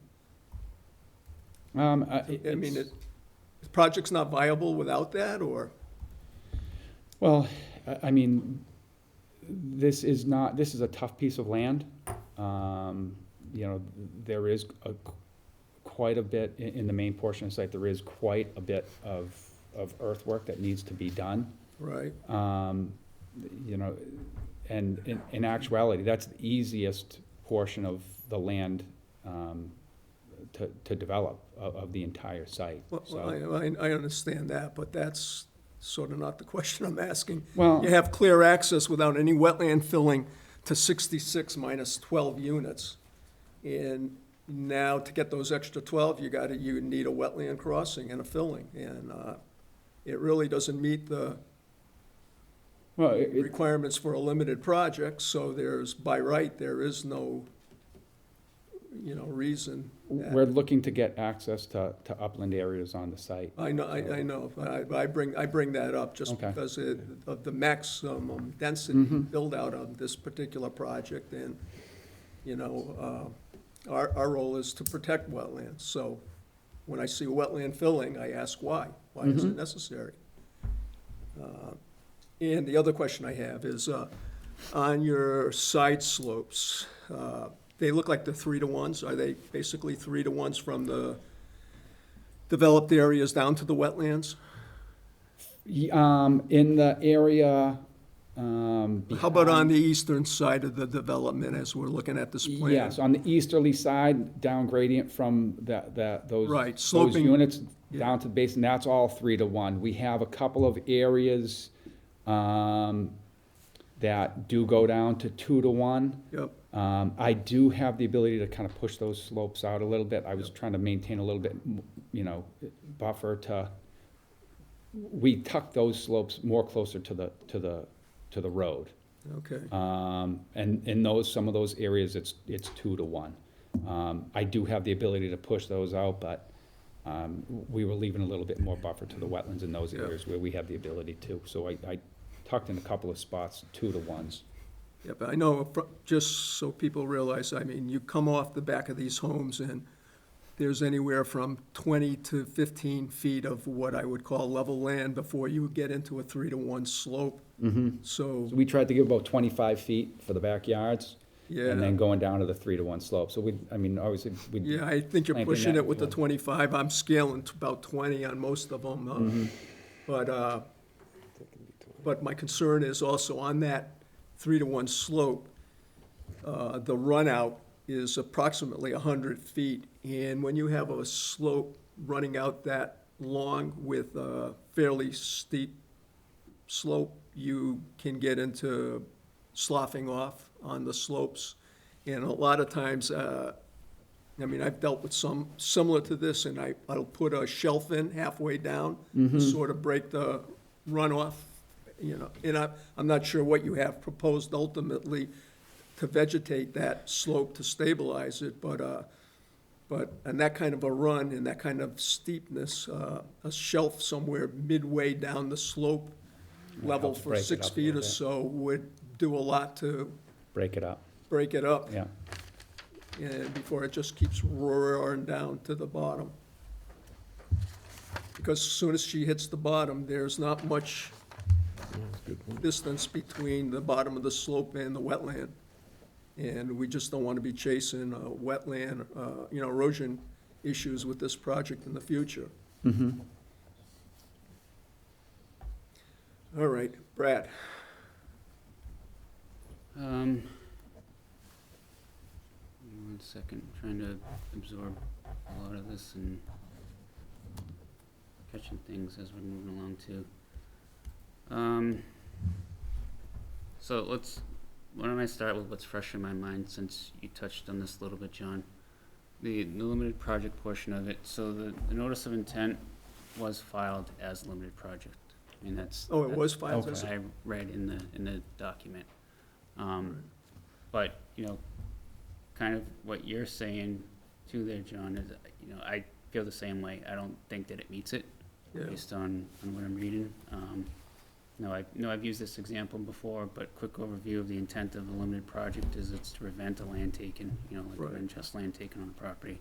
Common example of that is a stream running parallel to a roadway, for instance, and the only way you're gonna access an upland area is to do some wetland fill to develop any portion of a lot.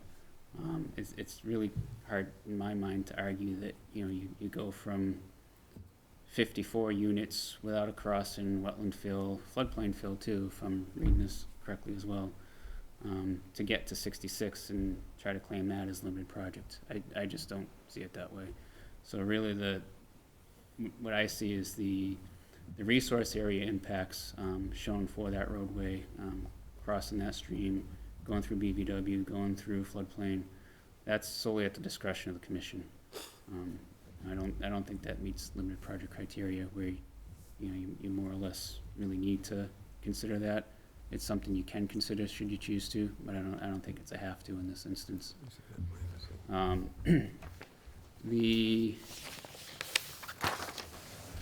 the flood zone, I'm trying to go through the existing conditions. I'm seeing it in the flood zone A in some areas, but I'm not seeing it in other areas where I saw it on the flood map. And I'm also seeing an elevation next to it, so it is a zone A, not a zone A, AE, I believe, but there's an elevation listed, and I don't know if it's the same everywhere, but, existing conditions 3 of 4 or sheet 5 of 25, it says flood zone A, elevation 448.4. So could you explain where that comes from, John? Yeah, one of the abutting properties, it's 299 Gulf Street. Mm-hmm. When they did the construction and development of those, of that house, and I'm not sure if it was part of the other properties too, they had done a flood study, because obviously they're at a lower elevation. And based on that, they had an elevation associated based on that flood study when they did the construction for the abutting property. So we're obviously right adjacent to that area, and that whole area is very flat. So although it is a zone A, we were looking at that elevation associated with that flood study when we were looking at the development of this site. So based on that, the elevation of that flood study, any of the units that we have, I think the lowest one is 10 or 15 feet above the elevation of that. And the only area where we come close to that elevation is on the back side of that southerlymost detention basin for some off-grading. That's the only location on the site where we come within the range of the flood study elevation that was associated with the abutting property. The date of that flood study was?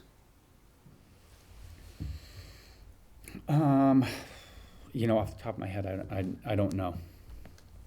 I don't know if it was 29 or 88. The date. Oh, the date. I thought you said the datum. I want to say it was within the past 10 years. So I'm not sure. I'd have to ask. Yeah, I think it's older than that. Is it? So a few concerns I have there. You touched base on one of them. I think the datum's changed since then as well. As well as, we've gone through a number of conversations because of the flood maps have actually changed since then. Flood maps are more recent than when that was done too, I believe. So really, anything prior to the most recent flood map is thrown out the window. Unless, for instance, the flood map shows that there was a letter map revision that was done, which is clearly different than a LOMA, for instance, which is typically done to take structures out of a floodplain, for instance. I know somebody else was inquiring about that study, and I sent a copy to them. And, that's one of the things I had mentioned was, it doesn't look like anybody went through FEMA to formally propose a map change for that. So really, for the commission's review of this, we're looking at the Zone A that's shown on the current flood map, which I think comes out beyond what I'm seeing on these existing conditions. I have to look at that closer. So that's really, or an observed area. So sometimes, as you're familiar with other projects along the lake, for instance, we've observed that floodplain to go beyond the Zone A based on, a heavy rain event. We measured the lake elevation, we saw where it was. It goes beyond the Zone A 2D layout there, for instance. But we don't have the ability to just disregard the flood map Zone A, certainly based on a flood study that was done, prior to the current flood map. If FEMA had that information and they were in the process of doing something with it at any point, that would have been reflected under the current map. So I wouldn't, I'd have to look closer at the rest of the design and everything, but if that's what you're basing your design on, I have some concern there. Okay. While we're on the floodplain topic, we really should be, and I'm not sure, granted I didn't get a chance to review every piece of the design set, but is there a cross-section view of the cuts and fills in the floodplain? What we did, as I said, the only area that we were closer was in some off-grading for that basin down on the southerly end. And in the matching elevations were in, as I said, that easterly portion of the site where we had the walking trails. There is an area there that are at the same elevation, so we typically, 1 foot intervals made sure that we were compensating for that at the same elevation intervals in that other area that's on the easterly side of the site.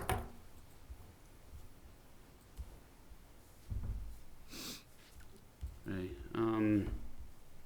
guess moving on from floodplain, and again, I haven't done too thorough of a review of this yet, because I think I had a lot of similar concerns that I've already heard in terms of the density, the limited project, things that I was looking for more direction from the commission before we really reviewed all the details with a fine-tooth comb. But one of the, just looking at your infiltration basin 1, I think someone else asked a question about the basin, but where's the access to that if you're gonna maintain that? The southerly one? Yes. So we have, at the toe of the slope, let me show you on the big map. We have an access coming, it's at grade right here, that we can traverse across here. We have a path, an access way that goes along, basically kind of near the toe of the slope, and then can traverse all the way across, and this area is fairly flat. So we have an access around that whole basin, but it all starts over, kind of towards the area behind the clubhouse, and then we have access that gets around the toe of that all the way down to get to the southerly portion. So I guess where I'm not clearly seeing it right now, and I'll have to look closer, is, as I look just to the south of the clubhouse, that infiltration basin 2, I lose sight of the level access strip at the bottom there. I certainly see further down as you get down by units, 28, and I see, at least, with a cursory review, it looks like there's a level access strip there, but I'm Yeah, down the bottom of the slope. Yeah, so I'll look closer for that, but Okay. that was my concern with that one, is that, if you were to come from the other direction, there's just no way of getting there, so. Mm-hmm. Okay, that's You all set? all I have for now. Okay. All right, we're going to open it up for public questions and comments, and if you could state your name and your address, please, when you ask a question. Sure. Sure. Do you want to step up to the mic, please? Whatever's easiest. Thank you for your time this evening. My name is Douglas Radigan. I am a Shrewsbury resident, 7 Willow Woods. I'm also a partner at the law firm of Bowditch and Dewey, and I represent some of the abutters who were not just at this meeting, but also at the last planning board meeting as well.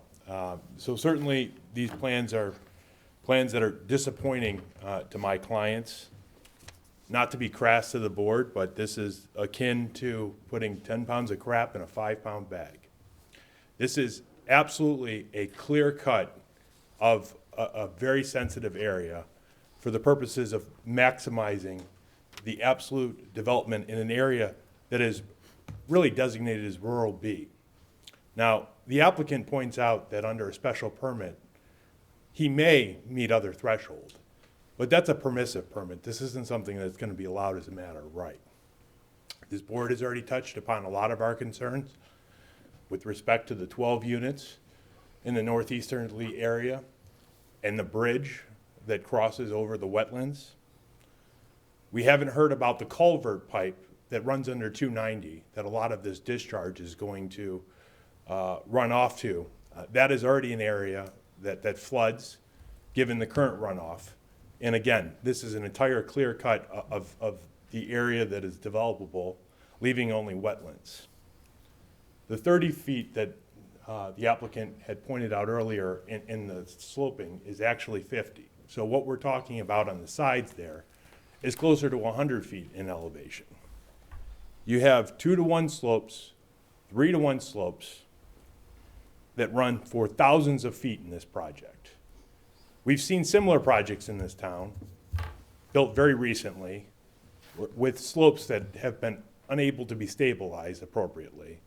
And here, what's even more noteworthy is these slopes are already in areas that are sensitive and running close to wetland areas. The use of the floodplain for a single-family home on an outdated map that was only for one single-family home is inappropriate. The floodplain has absolutely not been established here. There's going to be salt runoff. There's going to be issues with runoff from this site with all the slopes that are going to run into wetland areas. We've heard about the septic. We've heard soils. What we haven't heard is any of this land has been perked or that the water tables are going to be able to address an appropriate septic system that isn't going to create even further problems here. The land hasn't been perked. We're shifting them around in areas that run afoul of the buffer zones that this board should take interest in. There are sensitive species in both the upland and the wetland areas that are absolutely going to be destroyed by this project.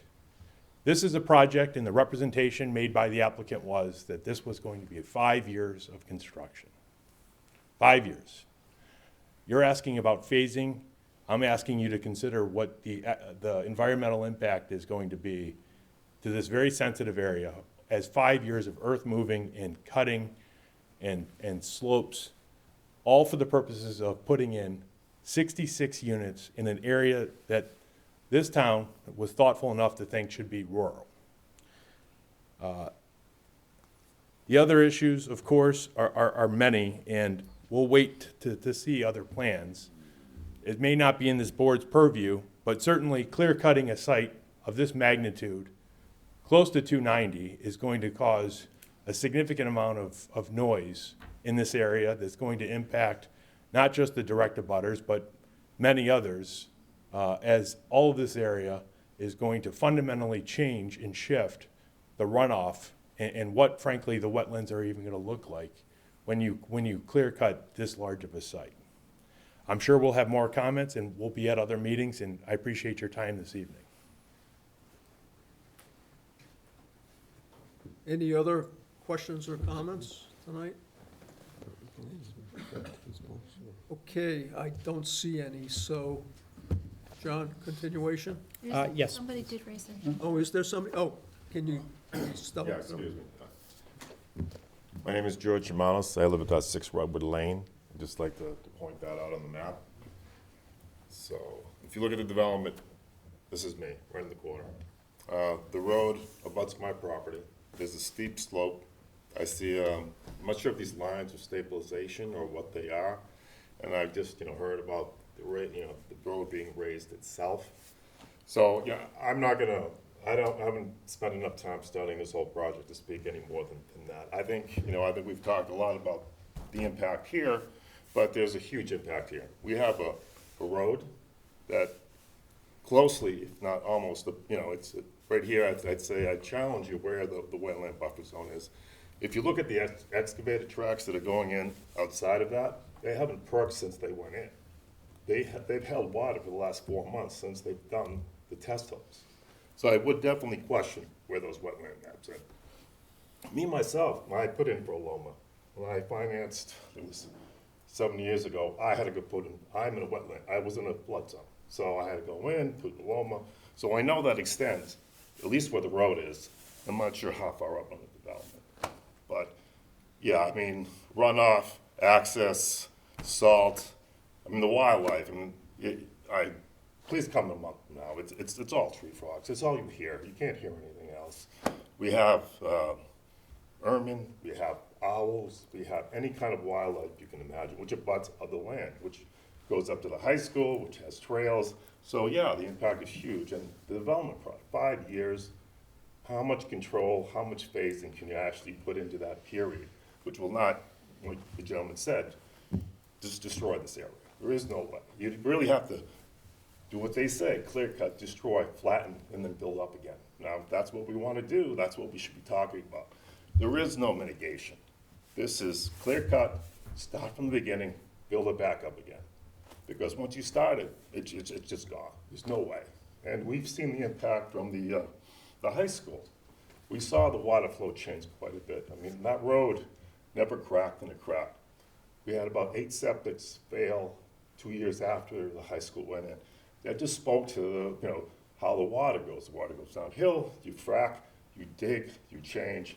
There's going to be this, it's not going to change. Those are some fundamental rules that just work. So that's all I wanted to say. Thank you. Any other questions or comments? Yes. Sue Cesney at 11 Cypress Ave. I will have the driveway basically right along my property line. There's wetland that's been there since I've lived there. It's 20 years. And my concern is once you start moving stuff around, water's going to come down. Does this mean now that my lower part of my backyard is going to be flooded?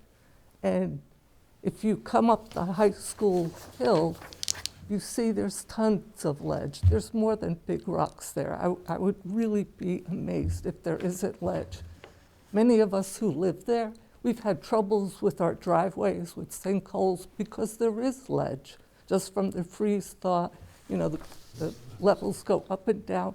There's no way that there's not going to be issues with water and flooding, as George had mentioned. Okay, thank you. Yes. Can I just ask one question as far as the bylaw goes regarding developments and road construction?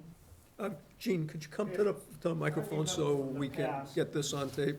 When you started a development, you had to complete the complete roadway for the development along with all utilities before any construction started. Does this apply when you're into cluster? John, are you? What Gene's talking about is if, for a subdivision roadway, for a town-accepted road, typically you get, your road, get it up to binder, and then they'll start releasing lots. Right. This is one site, with a driveway that, loops through the site. So it's one site, it's not like a typical subdivision where you get, your road in, you get it to binder, then you start releasing lots. It's a condo, it's one site. It's not individual house lots is what you're getting at. Correct. So it doesn't apply, you're saying? Correct. Because basically, if you look at this correctly, you've got one road coming in and the same road going out. So that's why I was asking the question, because if you're gonna start clear cutting that, how are you gonna get the roadway in there with that type of construction going on? So.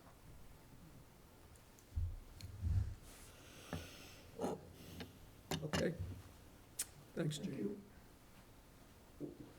All right, last call for questions or comments for tonight. All right, I don't see any. John, you ask for a continuation? Yes, please. Okay, this hearing will be continued until our next meeting, which is April 19, 2022.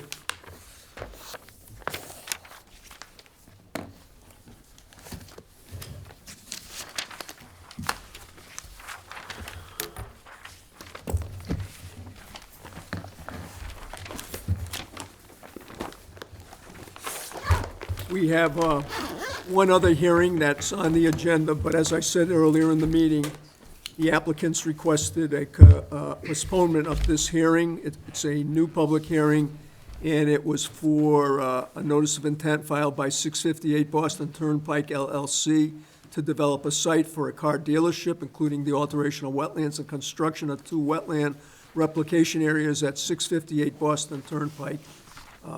We have postponed that meeting until our next hearing, until our next meeting, which is April 19, 2022. Okay, that takes care of our meetings and hearings. We're going to go into our new and old business, and I think tonight we only have 2 that we closed. Ken.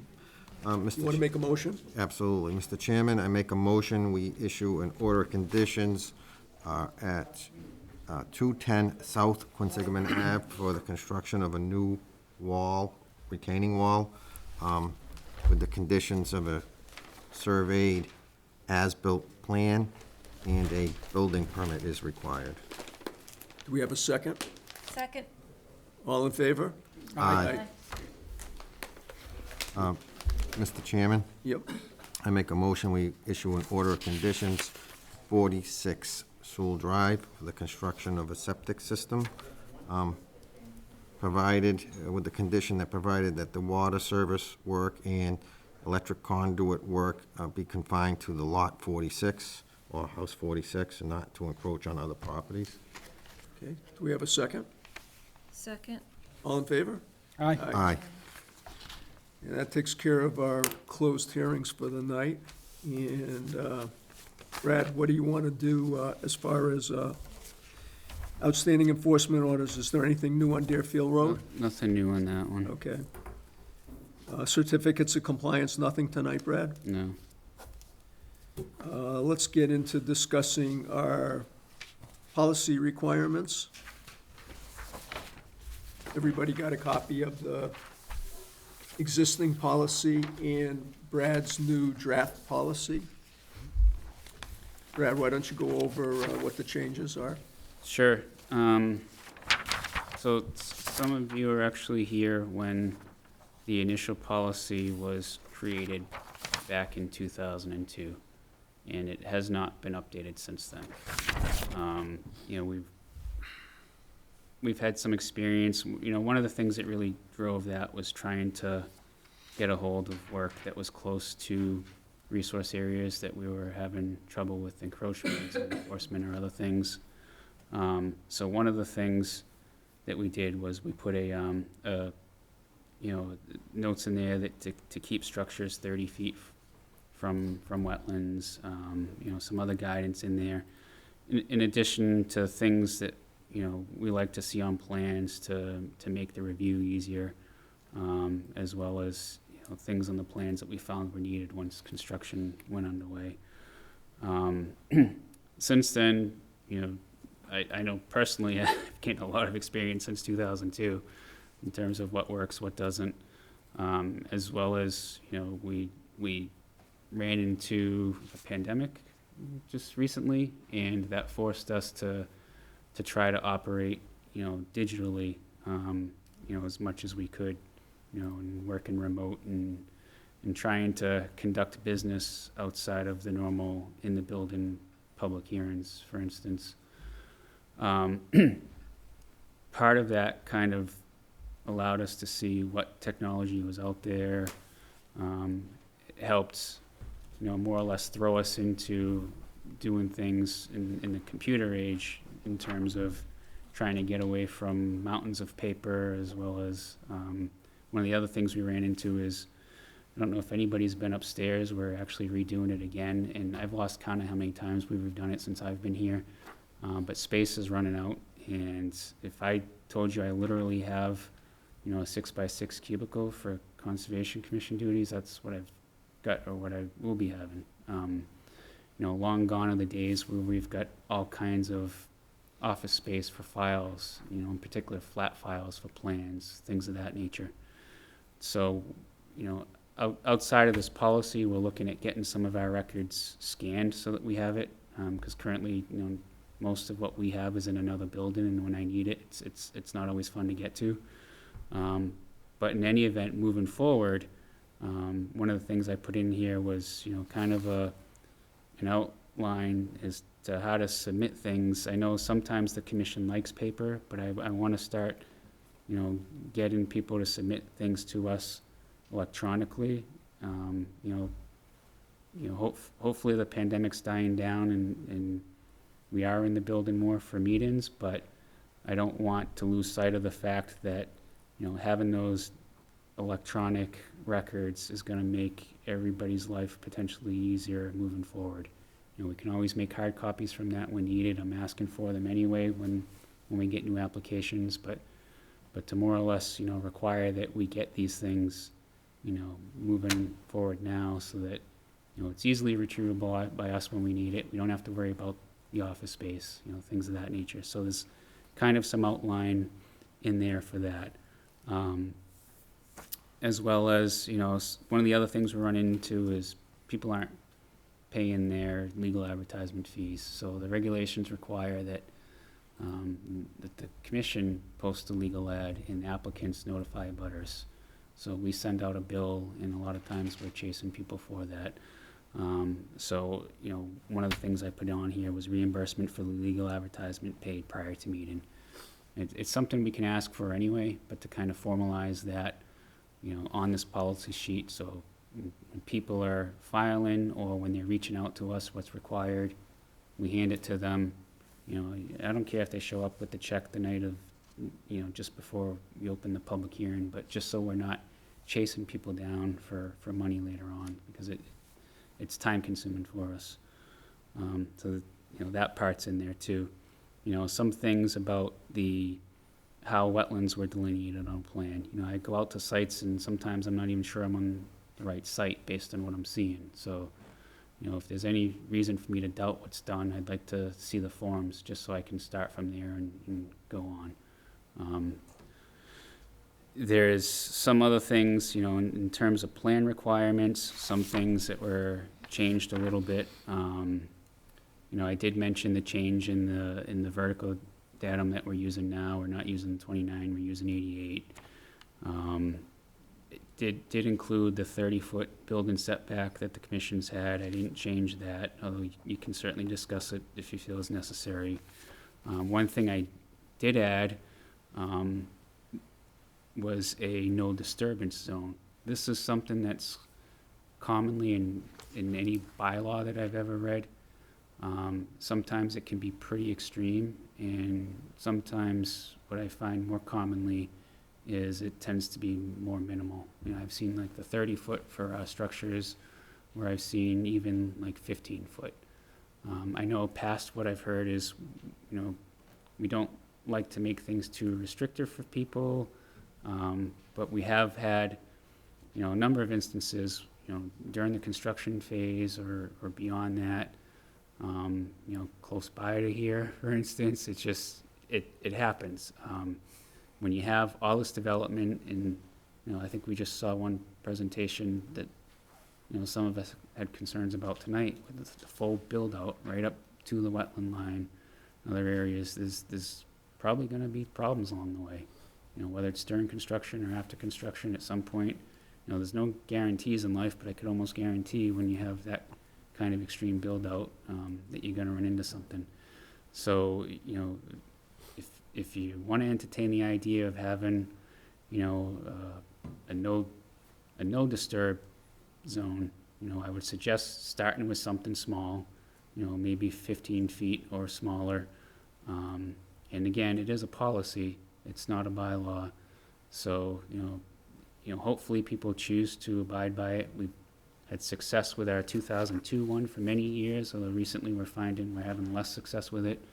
But I would suggest possibly putting something in there just to try to get those that choose to, you know, design around it, work with it, and hopefully better protect resource areas based on what we found is our experience of when you have something, you know, particularly less than 15 feet to a resource area, it's probably going to get impacted at some point. Just beyond that language, I did put an alternatives analysis if you're not going to meet those two setback criteria. And what I meant by that was, you know, not to do some 100-page document study of, you know, what else could you do, but, you know, if you take a single-family house lot construction, for instance, well, did you do everything you could possibly do to develop this lot without having to put the house closer than 30 feet to the wetlands, or, you know, not have disturbance, you know, less than 15 feet to the resource area. And at times, as we've seen, well, if somebody's coming in with a house footprint of 60 by 90 feet, well, maybe you could reduce that to 60 by 40 or something, just to get away something more reasonable, you know, so that you can develop the lot, but you're not full-blown just, you know, developing the entire portion of it. You know, that's what I mean by alternatives analysis. So it can simply be, you know, here's what I want to do, here's, you know, the reasons that led me to it, or, you know, show the commission plan A, plan B, plan C. Maybe they all have some type of impact that may be a detriment, you know, what's your preference here, kind of thing. So that's what I meant by that. I didn't mean to be some big economic analysis and other things like you see with the Riverfront alternatives analysis in town, which require you to look at other lots and things of that nature. You know, I'm not suggesting you look all throughout Shrewsbury, well, what else could you have done elsewhere? But, you know, could you at least have kept the house at 30 feet? Or, you know, if you're showing it at 20, could you maybe have kept it at 25? What could you have done? That's what I mean by alternatives there.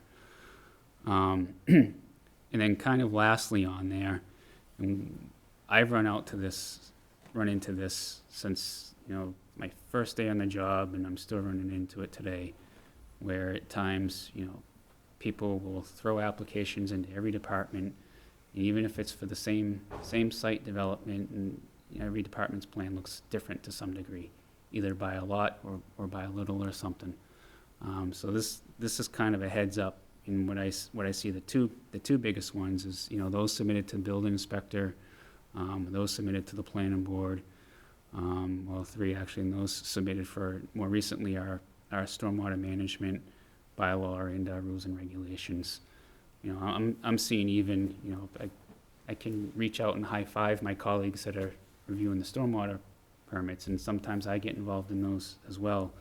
And, you know, commission's plans and those plans aren't matching. So this is kind of a heads up, you know, if you're gonna get commission approval for something and then you need these other things, the plan should either match or closely match. And why I put, you know, the kind of closely, or it's late, I don't remember my exact word and all of it, but that's what I was getting at, because at times there's going to be some minor things that really don't impact every single board.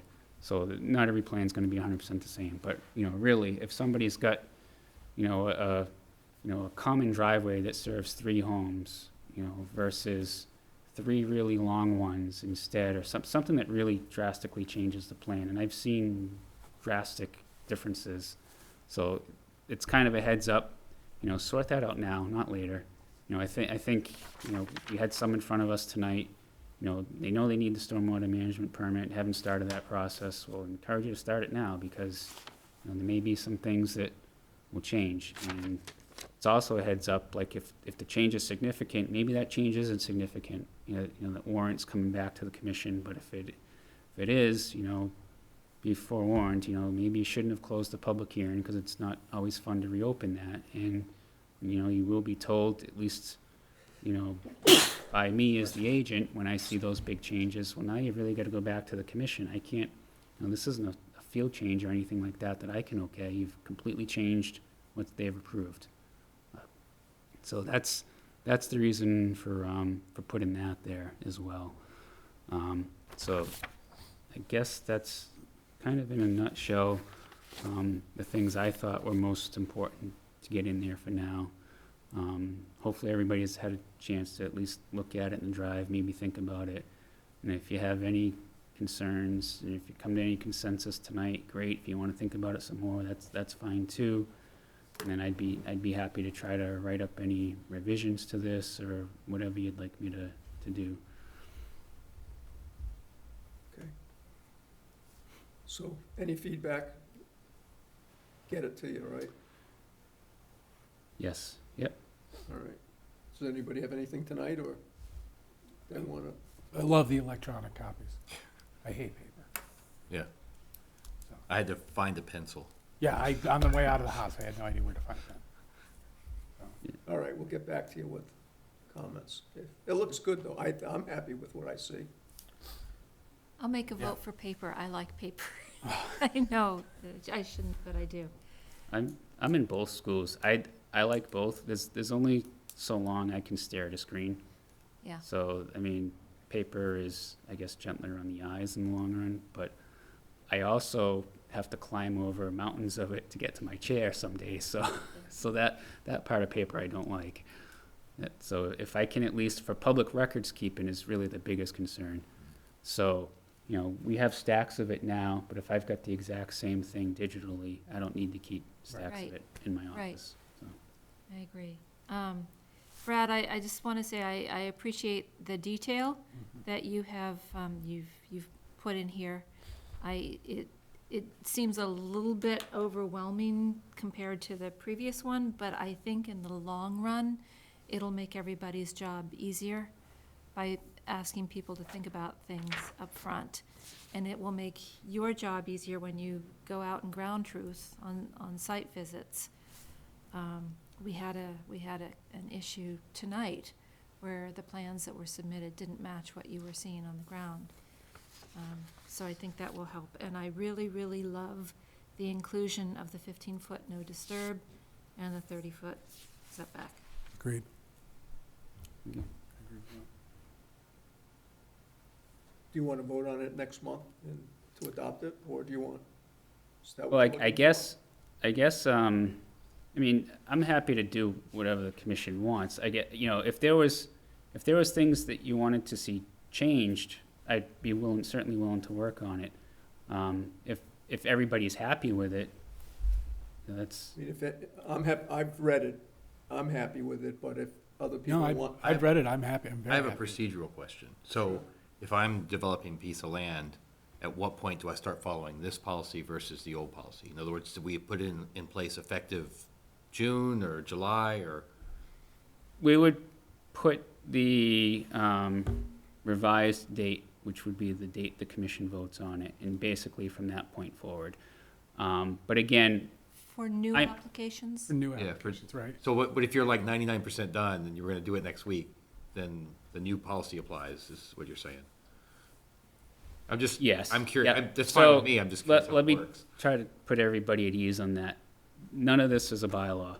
Yeah, So a lot of that concern goes away, as well as, I'm already asking for this stuff in this updated policy, so So if there's concern there, the one change would be, and I can see where your concern might be, Chris, on this, is like the alternatives analysis or things like that. So I wouldn't be asking, or at least I wouldn't expect to, everybody tell me, but I wouldn't be expecting to ask for an alternatives analysis for anything we've got filed to date under this policy. If they're not meeting the policy, for instance. Like you said, it's not a bylaw, you could be flexible on it for Right. a few months. But the reality is I've been asking for stuff in here anyway. I mean, I've had to. The pandemic has forced us to, so. Yeah, it's great business continuity plan. Are you happy now? Am I happy? Yes, I'm happy. All right, Art. Ken, did you say you? I'm just a little concerned about the 15-foot no disturbance. I just don't know how. I'm just a little concerned about that. Well, the thing that we bumped into is some people have put houses so close to the wetland resource that they have an inability to even stage a ladder to paint their house without footing it out into the wetland. They've been that close. Oh, no, you know? I understand that. And that's the, that would sort of be reasonable, I think, 15 feet to get the most. That means you can't cut trees, you can't grade in it, you can't, that's Well, what that's what it is, no disturbance. Well, okay, I see what you're saying. You have the definition on it, yeah. Is right? Let me just try to back up a little bit. So I've been here a long time. We've talked about bylaws off and on. I mean, we've kind of gone this way with it, back and forth, and I don't think that's out of the realm of possibility at this point too, especially with what we keep seeing. May be prudent to go that route anyway. The concerns I've heard in the past from commissioners about the bylaw and in setting that firm, like even with the 30-foot, some of the commissioners that were on board with the 30-foot for the building were concerned about putting that in a bylaw because they were concerned it would offer no flexibility. But the bylaw, even a bylaw, offers you the ability to, for instance, waive a portion of it. Even zoning bylaws allow you to go through the zoning board to get things waived, for instance. And I tried to emphasize in the past is even with the bylaw, you wouldn't be stuck with that.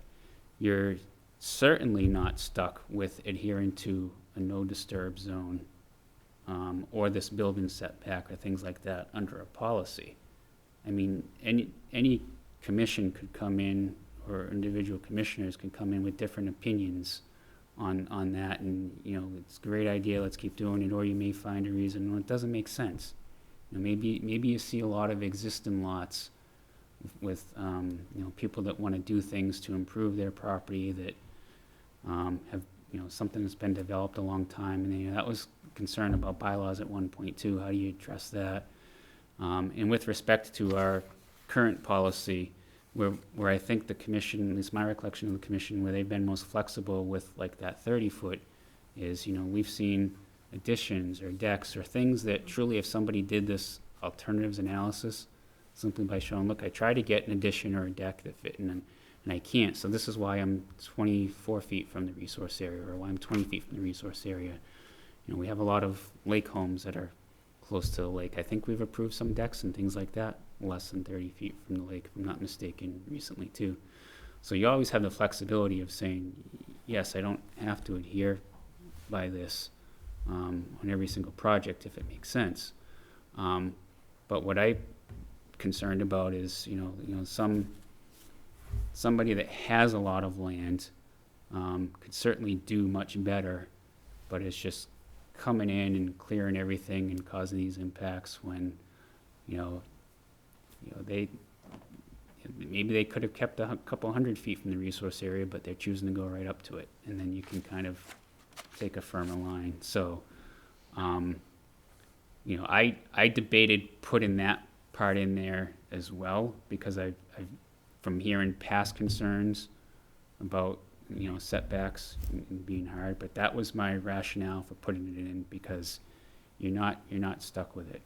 A little bit of caution if you enact this tonight, for instance, in the next 19 out of 20 projects, you just simply say, okay, you can go right up to the wetlands, well, that's a different story. You've kind of set a precedent. But if you can clearly show, some consistency with how you're approaching each project, and every project is different, has different impacts, but if there's something you can point to in terms of, if you want to let somebody go less than 15 feet or less than 30 feet on the building, and you can show there's no other alternatives and you're comfortable with that, then it's something that, even I would recommend you approve. What I'm more concerned about is these projects that can certainly do much better and simply choosing not to. And again, even those project proponents know the difference between a policy and a bylaw, but I'm still finding, a number of property owners and/or their consultants willing to adhere to policies, and let's try to push that for as long as we can, absent of a bylaw or something else that's a little bit more rigid. And we make exceptions to the 30-foot all the time. Not all the time. Not every case, but to your point, I mean, we've seen a number like, okay, there's nowhere else this person can go. The corner of the house has to encroach a little bit on the 30 feet. Yeah, we've gone We do it all the less than time. 30 on Not, quite again, a few times. not all the time. But is that 15 feet, like Ken says, I mean, is that, I was reading that to mean that that's sort of like the drop dead line. We can go less than 30 if necessary, but in no case do we go less than 15. It's a no disturb, in other words. The no disturb would be any One says no building, disturbance, right. one says no Yeah. disturb, so. And frankly, I've had a number of people, I'm surprised, and it's probably because, consultants work everywhere. They come, they file, they show that 15-foot no disturb zone, or they're talking to me ahead of time and they adhere to it because they're so used to other communities having it, yeah, at least yeah. that. And I don't really, at that point, I'm not saying, hey, we don't have that zone here, do what you want. Yeah, yeah, Well, if no. you're willing to do that, That's fine. great, so. No, I got you. Right. So yeah, I mean, I worded it as a no disturb. So you want to think about it for a month? It doesn't have to be voted on Well, tonight. it's- Let's, We can think about it. That's yeah, fine. why don't we wait, and we can mull it over for a month, and then next month, we can bring it up again and see where we're at. Okay? Absolutely. And finally, Oh, yes, finally. maybe we should wait till next month, you think, Yeah, Martha? no, After this? let's just do this. Let's just. All It's right. gonna turn into a pumpkin. Our last item on the agenda is to discuss the Community Preservation Committee updates. Okay, thank you. Yeah.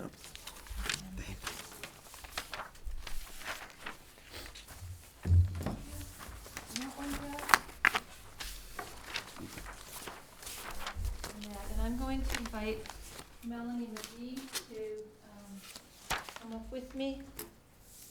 Which side do you want? I'll take this one, it doesn't matter. Okay, so Martha Gatch, member of this commission, and the commission's representative on the Community Preservation Committee. And Melanie McGee is an at-large member on that same committee and also involved with the Shrewsbury Trails Committee.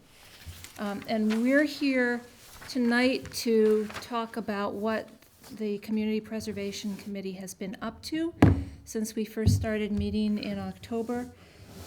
As you may recall, the committee is here because Shrewsbury passed in the at town meeting last year the Community Preservation Act, which is essentially a funding source for the town to retain its community character. And as a result of that, we have monies coming in this year to the tune of about almost $800,000 for the town to be spent on 4 areas: open space, recreation, historic preservation, and housing. The Community Preservation Committee is tasked this year with coming up with a draft plan for figuring out how those funds are going to be allocated and projects are going to be proposed and funded. So the projects come from the community. There's going to be an application process which is being crafted at the moment, and they will be recommended to the committee. The committee will review them and then pass them on to town meeting for recommendation, and town meeting will have the ultimate approval on these particular projects. So the committee is the shepherding agency of these projects. As part of this task, one of the things that we're doing is going around to various boards and soliciting input on the kinds of projects or kinds of needs, and I don't have my pen, so you are going to take notes, right? I am. Okay, thank you. The kinds of needs that are in your minds, in our minds, especially, probably open space and potentially recreation, I think, given the task of this committee. So, for example. This is the pen that's running out of ink. Okay. Luckily, I always have a spare. Okay. So, for example, we have some amazing resources in this town. We have Lake Quinsigamond, we have Dean Park, we have Prospect Park, we have Carlstrom Forest and some new walking trails, Camp Wanigan. Camp Wanigan, yes. We have lands that serve as flood protection and water protection, wellhead protection. But what do we need to be doing as a community for open space? What are our priorities? What more could we be doing? Buying more land. Right. Thank you, Ken. Buying more land, yeah. Are there any particular areas of town, not specific properties, but areas of town that we could be focusing on?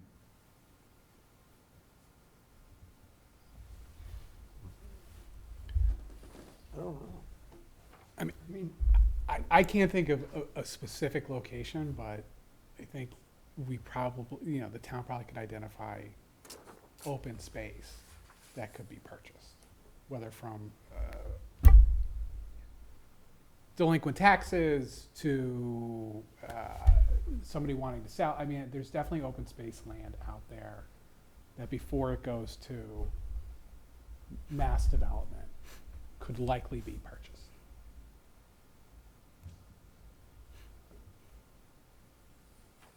How about if you looked at parcels that were adjacent to some of the trails that the town currently has, that we could expand the network? Otherwise, you're just picking little lots here and there unless, they'll be disconnected. I'd rather see larger parcels grow what we have. So if we have trails at Camp Wanigan and there's an opportunity to buy an adjacent parcel that's 2 acres, and we can grow it piecemeal that way. There are a lot, the Trails Committee has looked at that a lot. We're constantly staring at maps and trying to figure things out like that. Yeah, I mean, that's. Around Jordan Pond, there's a considerable amount of town land that is tax title land, and it's just been sitting there. Not that we want to do anything with it. Right. We want it to be just sitting there so that we can walk on it. Right, but Yeah. to acquire that and then preserve that Yeah. to use. I mean, So the town already owns a lot of that. That's what I'm saying. Yeah, Yeah. yeah. But otherwise, I can't picture any particular parcels that I would be concerned, that I know are up for sale. We don't necessarily have to have an answer from you right this second. No. But let's just say that we are having a town forum on the 29th. That's a Tuesday, I believe, right? Tuesday in the library? Yeah. And we'll take comments there, or we'll anytime you want to drop a line to the CPC, we're happy to hear from you. So, things will occur to you. Right, but my concern is when you acquire these parcels, how do you acquire them? Under whose name? Are they acquired under the town of Shrewsbury for municipal purposes? In which case, Or They- for conservation purposes. that would be what I would prefer. Yeah. Yeah. If, because we're talking preserving, not buying and holding till we need the next, sewage pump station to go in on that parcel, Right, right. the- So these funds can be used for open space protection and preservation. To your It's- point, and is there land that is adjacent to town-owned property that would act as a buffer to keep it from being developed? Something that's held right now as municipal land, if we bought something and made a contiguous piece of property, like a defense, basically. Right, exactly. There's also the possibility of getting a conservation restriction as opposed to buying a piece of land outright. And That's that true, sometimes too. that might be a better use of money, Mhm. so, Yep, that's true. so. But land in town is very expensive, and anything worth building is going to be sky high in price. Yeah. Now, there, Also well worth donating to take the charitable deduction, I'll point out. Thank you. It's sky high. Nobody likes paying income tax. now that we also would like to hear if you have anything to say about the other three areas, the outdoor recreation, affordable housing, and historic preservation. You might have noticed something that you might have thought something should be done about that, or you'd like a new playing field or something? Yes. Yes. There is, playing fields. There's great disparity between playing fields throughout. Right? So there's the wonderful playing fields in Dean Park, the baseball fields. Right? Dean Park is an exceptional park, wonderful fields. Could the fields at Coolidge be rehabbed? Certainly. For Little League. Parker Road? Parker, Road. yeah, Parker's another location that could be rehit. And it's not, I don't think, major, it's just Dean Park's our centerpiece, so there's been a lot of focus on that. The softball field at the foundation has really received a lot of focus and has been redeveloped. But yeah, Parker, Coolidge, I don't know if the town owns the fields over by UMass behind Wagner's or not, but that's where T-ball is played. So there's fields around town that really could, beyond Dean Park, that Little League and softball uses everywhere. Right. I don't know that we do I don't know. own those towns. I think imagine UMass. there may be an arrangement with UMass. Yeah, and I think you're right. But And definitely Park the and- foundation and the, sorry, I should be listening. Yeah, it is UMass land too. It's definitely UMass. But our school, our fields at the schools definitely could. But would you be talking about like upgrading facilities, something like Oak Island, where we have the boat ramp down there? And I know that's sort of been a trouble spot at times, but I don't think we've put much money, the town has put much money into that at all. And that serves the whole south end of the lake.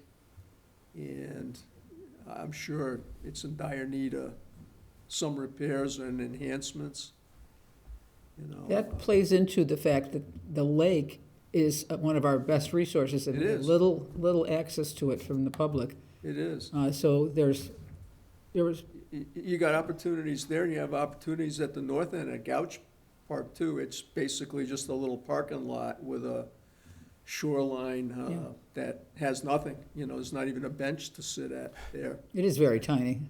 It's tiny, but it's, Yeah, it it's better than holds, nothing. it holds Well maybe Yeah. a half dozen cars, and it does give you access to, a quieter portion of the lake. But I mean, if you're looking, it sounds like you have to spend money into this community preservation, the minimum allocation.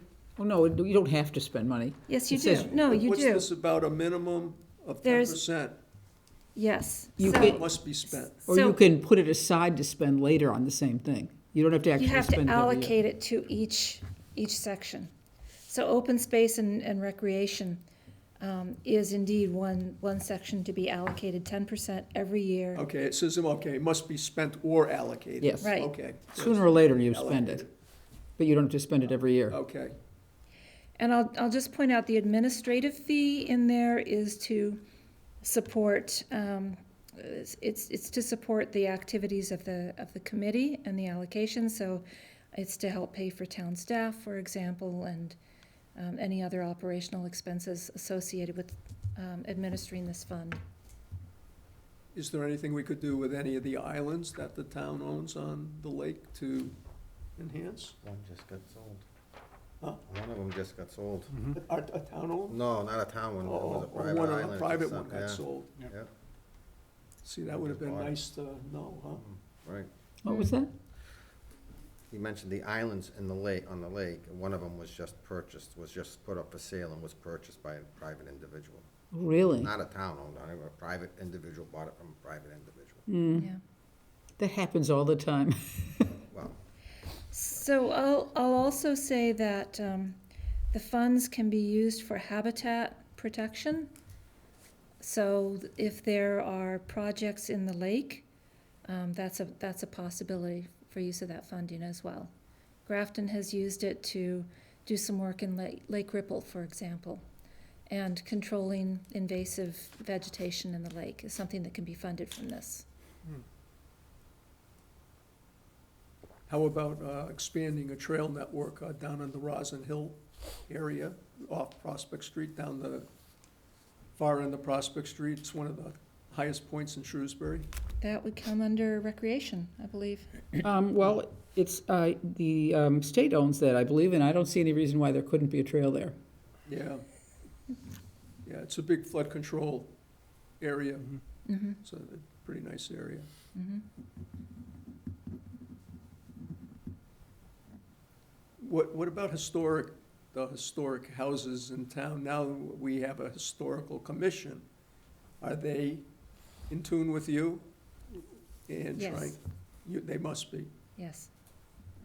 There's a representative Mhm. on the committee. And there's a lot of interest. There must be, yeah. Mhm. They've been working hard for years. And I think one of their first projects is probably going to be restoration of the cemetery, the old part of the cemetery, and the tombstones that date way back. Okay.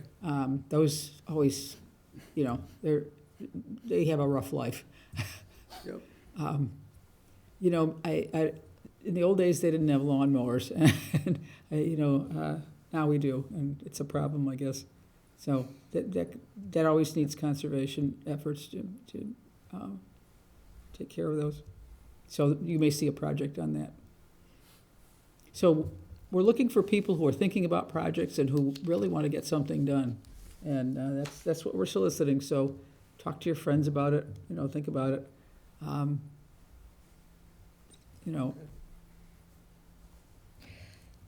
And the public forum is at 6:30? Starts at 6:30. You might be, if you get it there at 6:30, we may still be putting out chairs, but do come. Yeah, on March 29th at the library. And please, everybody is invited. If you can't make it, or you choose not to make it, let's see, we have a website, which is on here, right? ShrewsburyMass.gov Community Preservation Committee, yep. And I'm happy to take questions or project ideas or anything going forward. Mm-hmm. Is there a place on the website to submit ideas? What did- this is very new. Contact us or We something? talked about a place to do that, an email to do that. Was that through the planning department? I believe so. Rowan McAllister and Bernie Cahill have been our staff people helping us with that. Mhm. And I think Rowan wanted it to go through planning. Yeah, it makes sense. We have found that a lot of people will come out with an idea thinking that the CPC is just a pot of money that they can dip into at liberty for any project at all. And this is very restricted. It is, there are firm guidelines about what you can use this for and what you can't. It doesn't do maintenance, it doesn't do programs. It's just a very physical kind of thing. It's land, it's buildings, and just very little it's just not a general fund. So when you're thinking about it, keep that in mind. The people have suggested all kinds of things, and I had to say very politely, But it needs town meeting approval to spend It needs town meeting yes. approval. So if they're not yes. in alignment with your goals or thinking, then you're pretty much dead in the water if they don't approve when you put something forward. we're not going to put anything forward that wouldn't go through town meeting. I mean, it's got to, I'm would you not know sure. It's a two-step vetting process. Yeah. Okay. So somebody has an idea, gets the project application together, submits it to the committee takes a look at it, and then I imagine there's going to be some back and forth. Yes. Much as there is in this commission with the applications. Yeah. And only then would it go to town meeting. Yes. And there's You guys- also- You have like interest. I mean, your commission and the people working on this all have similar like interest. Yes, When you bring it to town meeting, you're getting representation across the whole Shrewsbury. that's true. And then there may be projects that people might object to. There are, there are people in town that don't think the way we Yes, think, I know. in Well- terms of open space and, Let me just add this little detail. After the committee, the CPC, reviews this all, and I assume that at some point we might ask town council to look and see if it's legal. It will also go to FinCom and also to the Board of Selectmen, and they can have their input. If they find a flaw in the plan, they will point it out to us, I'm sure. And only then does it, each project has its own warrant article that will go to town meeting. The town meeting can vote to accept it as is, they can decline, or they can say, we will give you only so much money, a lesser amount. They can't add money on, but they can agree to provide less money. So, town meeting has a certain flexibility there, not a lot of flexibility, but there it is. But they can't rewrite the whole program somebody came out with. If they hate it, they'll just have to reject it, so. So just to reference this chart, this is a chart of what you can spend the money on. And it's centered around verbs: acquire, create, preserve, support, or rehabilitate and restore. So the rehabilitate and restore comes with the historic artifacts, the historic preservation, for example. Acquire is land, et cetera. So if you get questions about types of projects, refer to this. okay. I want to thank you very much for your patience. It's been a long night. Yes. I really appreciate it. I appreciate the thoughtful input at such a late hour. I know, this really is, I have to really apologize. I feel bad about it. You guys should have been on your way home 10 minutes ago. Thank you very much. Yeah, That's fine. thanks. But it's really helpful. This is so exciting to have these funds and to have this opportunity to help maintain the character that Shrewsbury has. That is the reason that we all live here. And it has felt like a community effort. So it's a fun committee to be on. So thank you. Mr. Chairman, may I make a motion that we adjourn? We need to sign things. Oh, we do, don't we? Dang. Oh, you may not, Martha. One of us has to sign a lot more than the others, just saying. All right, you don't need me anymore, right? I don't, you make up one. Thank you very Without much. naming any names, Jason. Yeah, what? I don't know what you're talking about. And just So say- yes, everybody has 2 to sign, with the exception Jason's gotta sign everything. Brad is loving every minute of this. Oh, did you not sign? I did not, I was, He didn't feel- I didn't want to hold it up. Gotta Yeah. sign anywhere. Yes. Anywhere? Yeah.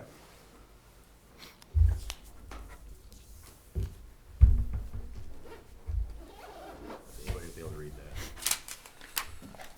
Hold on, I gotta put it in the folder.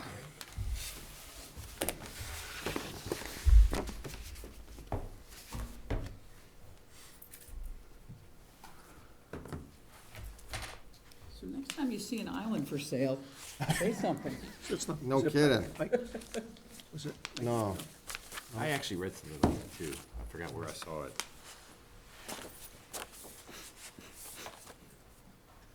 Or I may have seen the listing. Maybe that's what it was.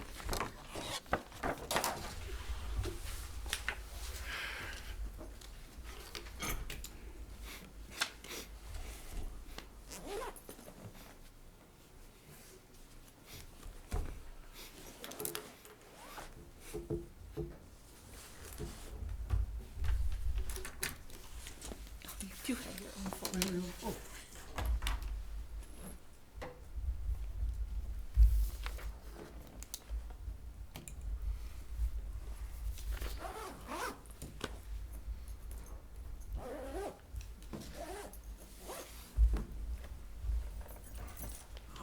Sorry, this thing here too. Thank you. Oh, jeez, it's got the whole kit and caboodle to Is that sign. from last month? Yeah.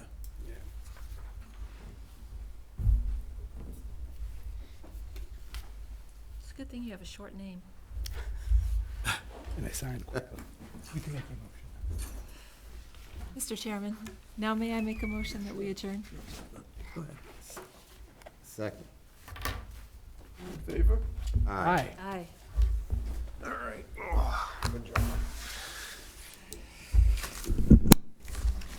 Just pull your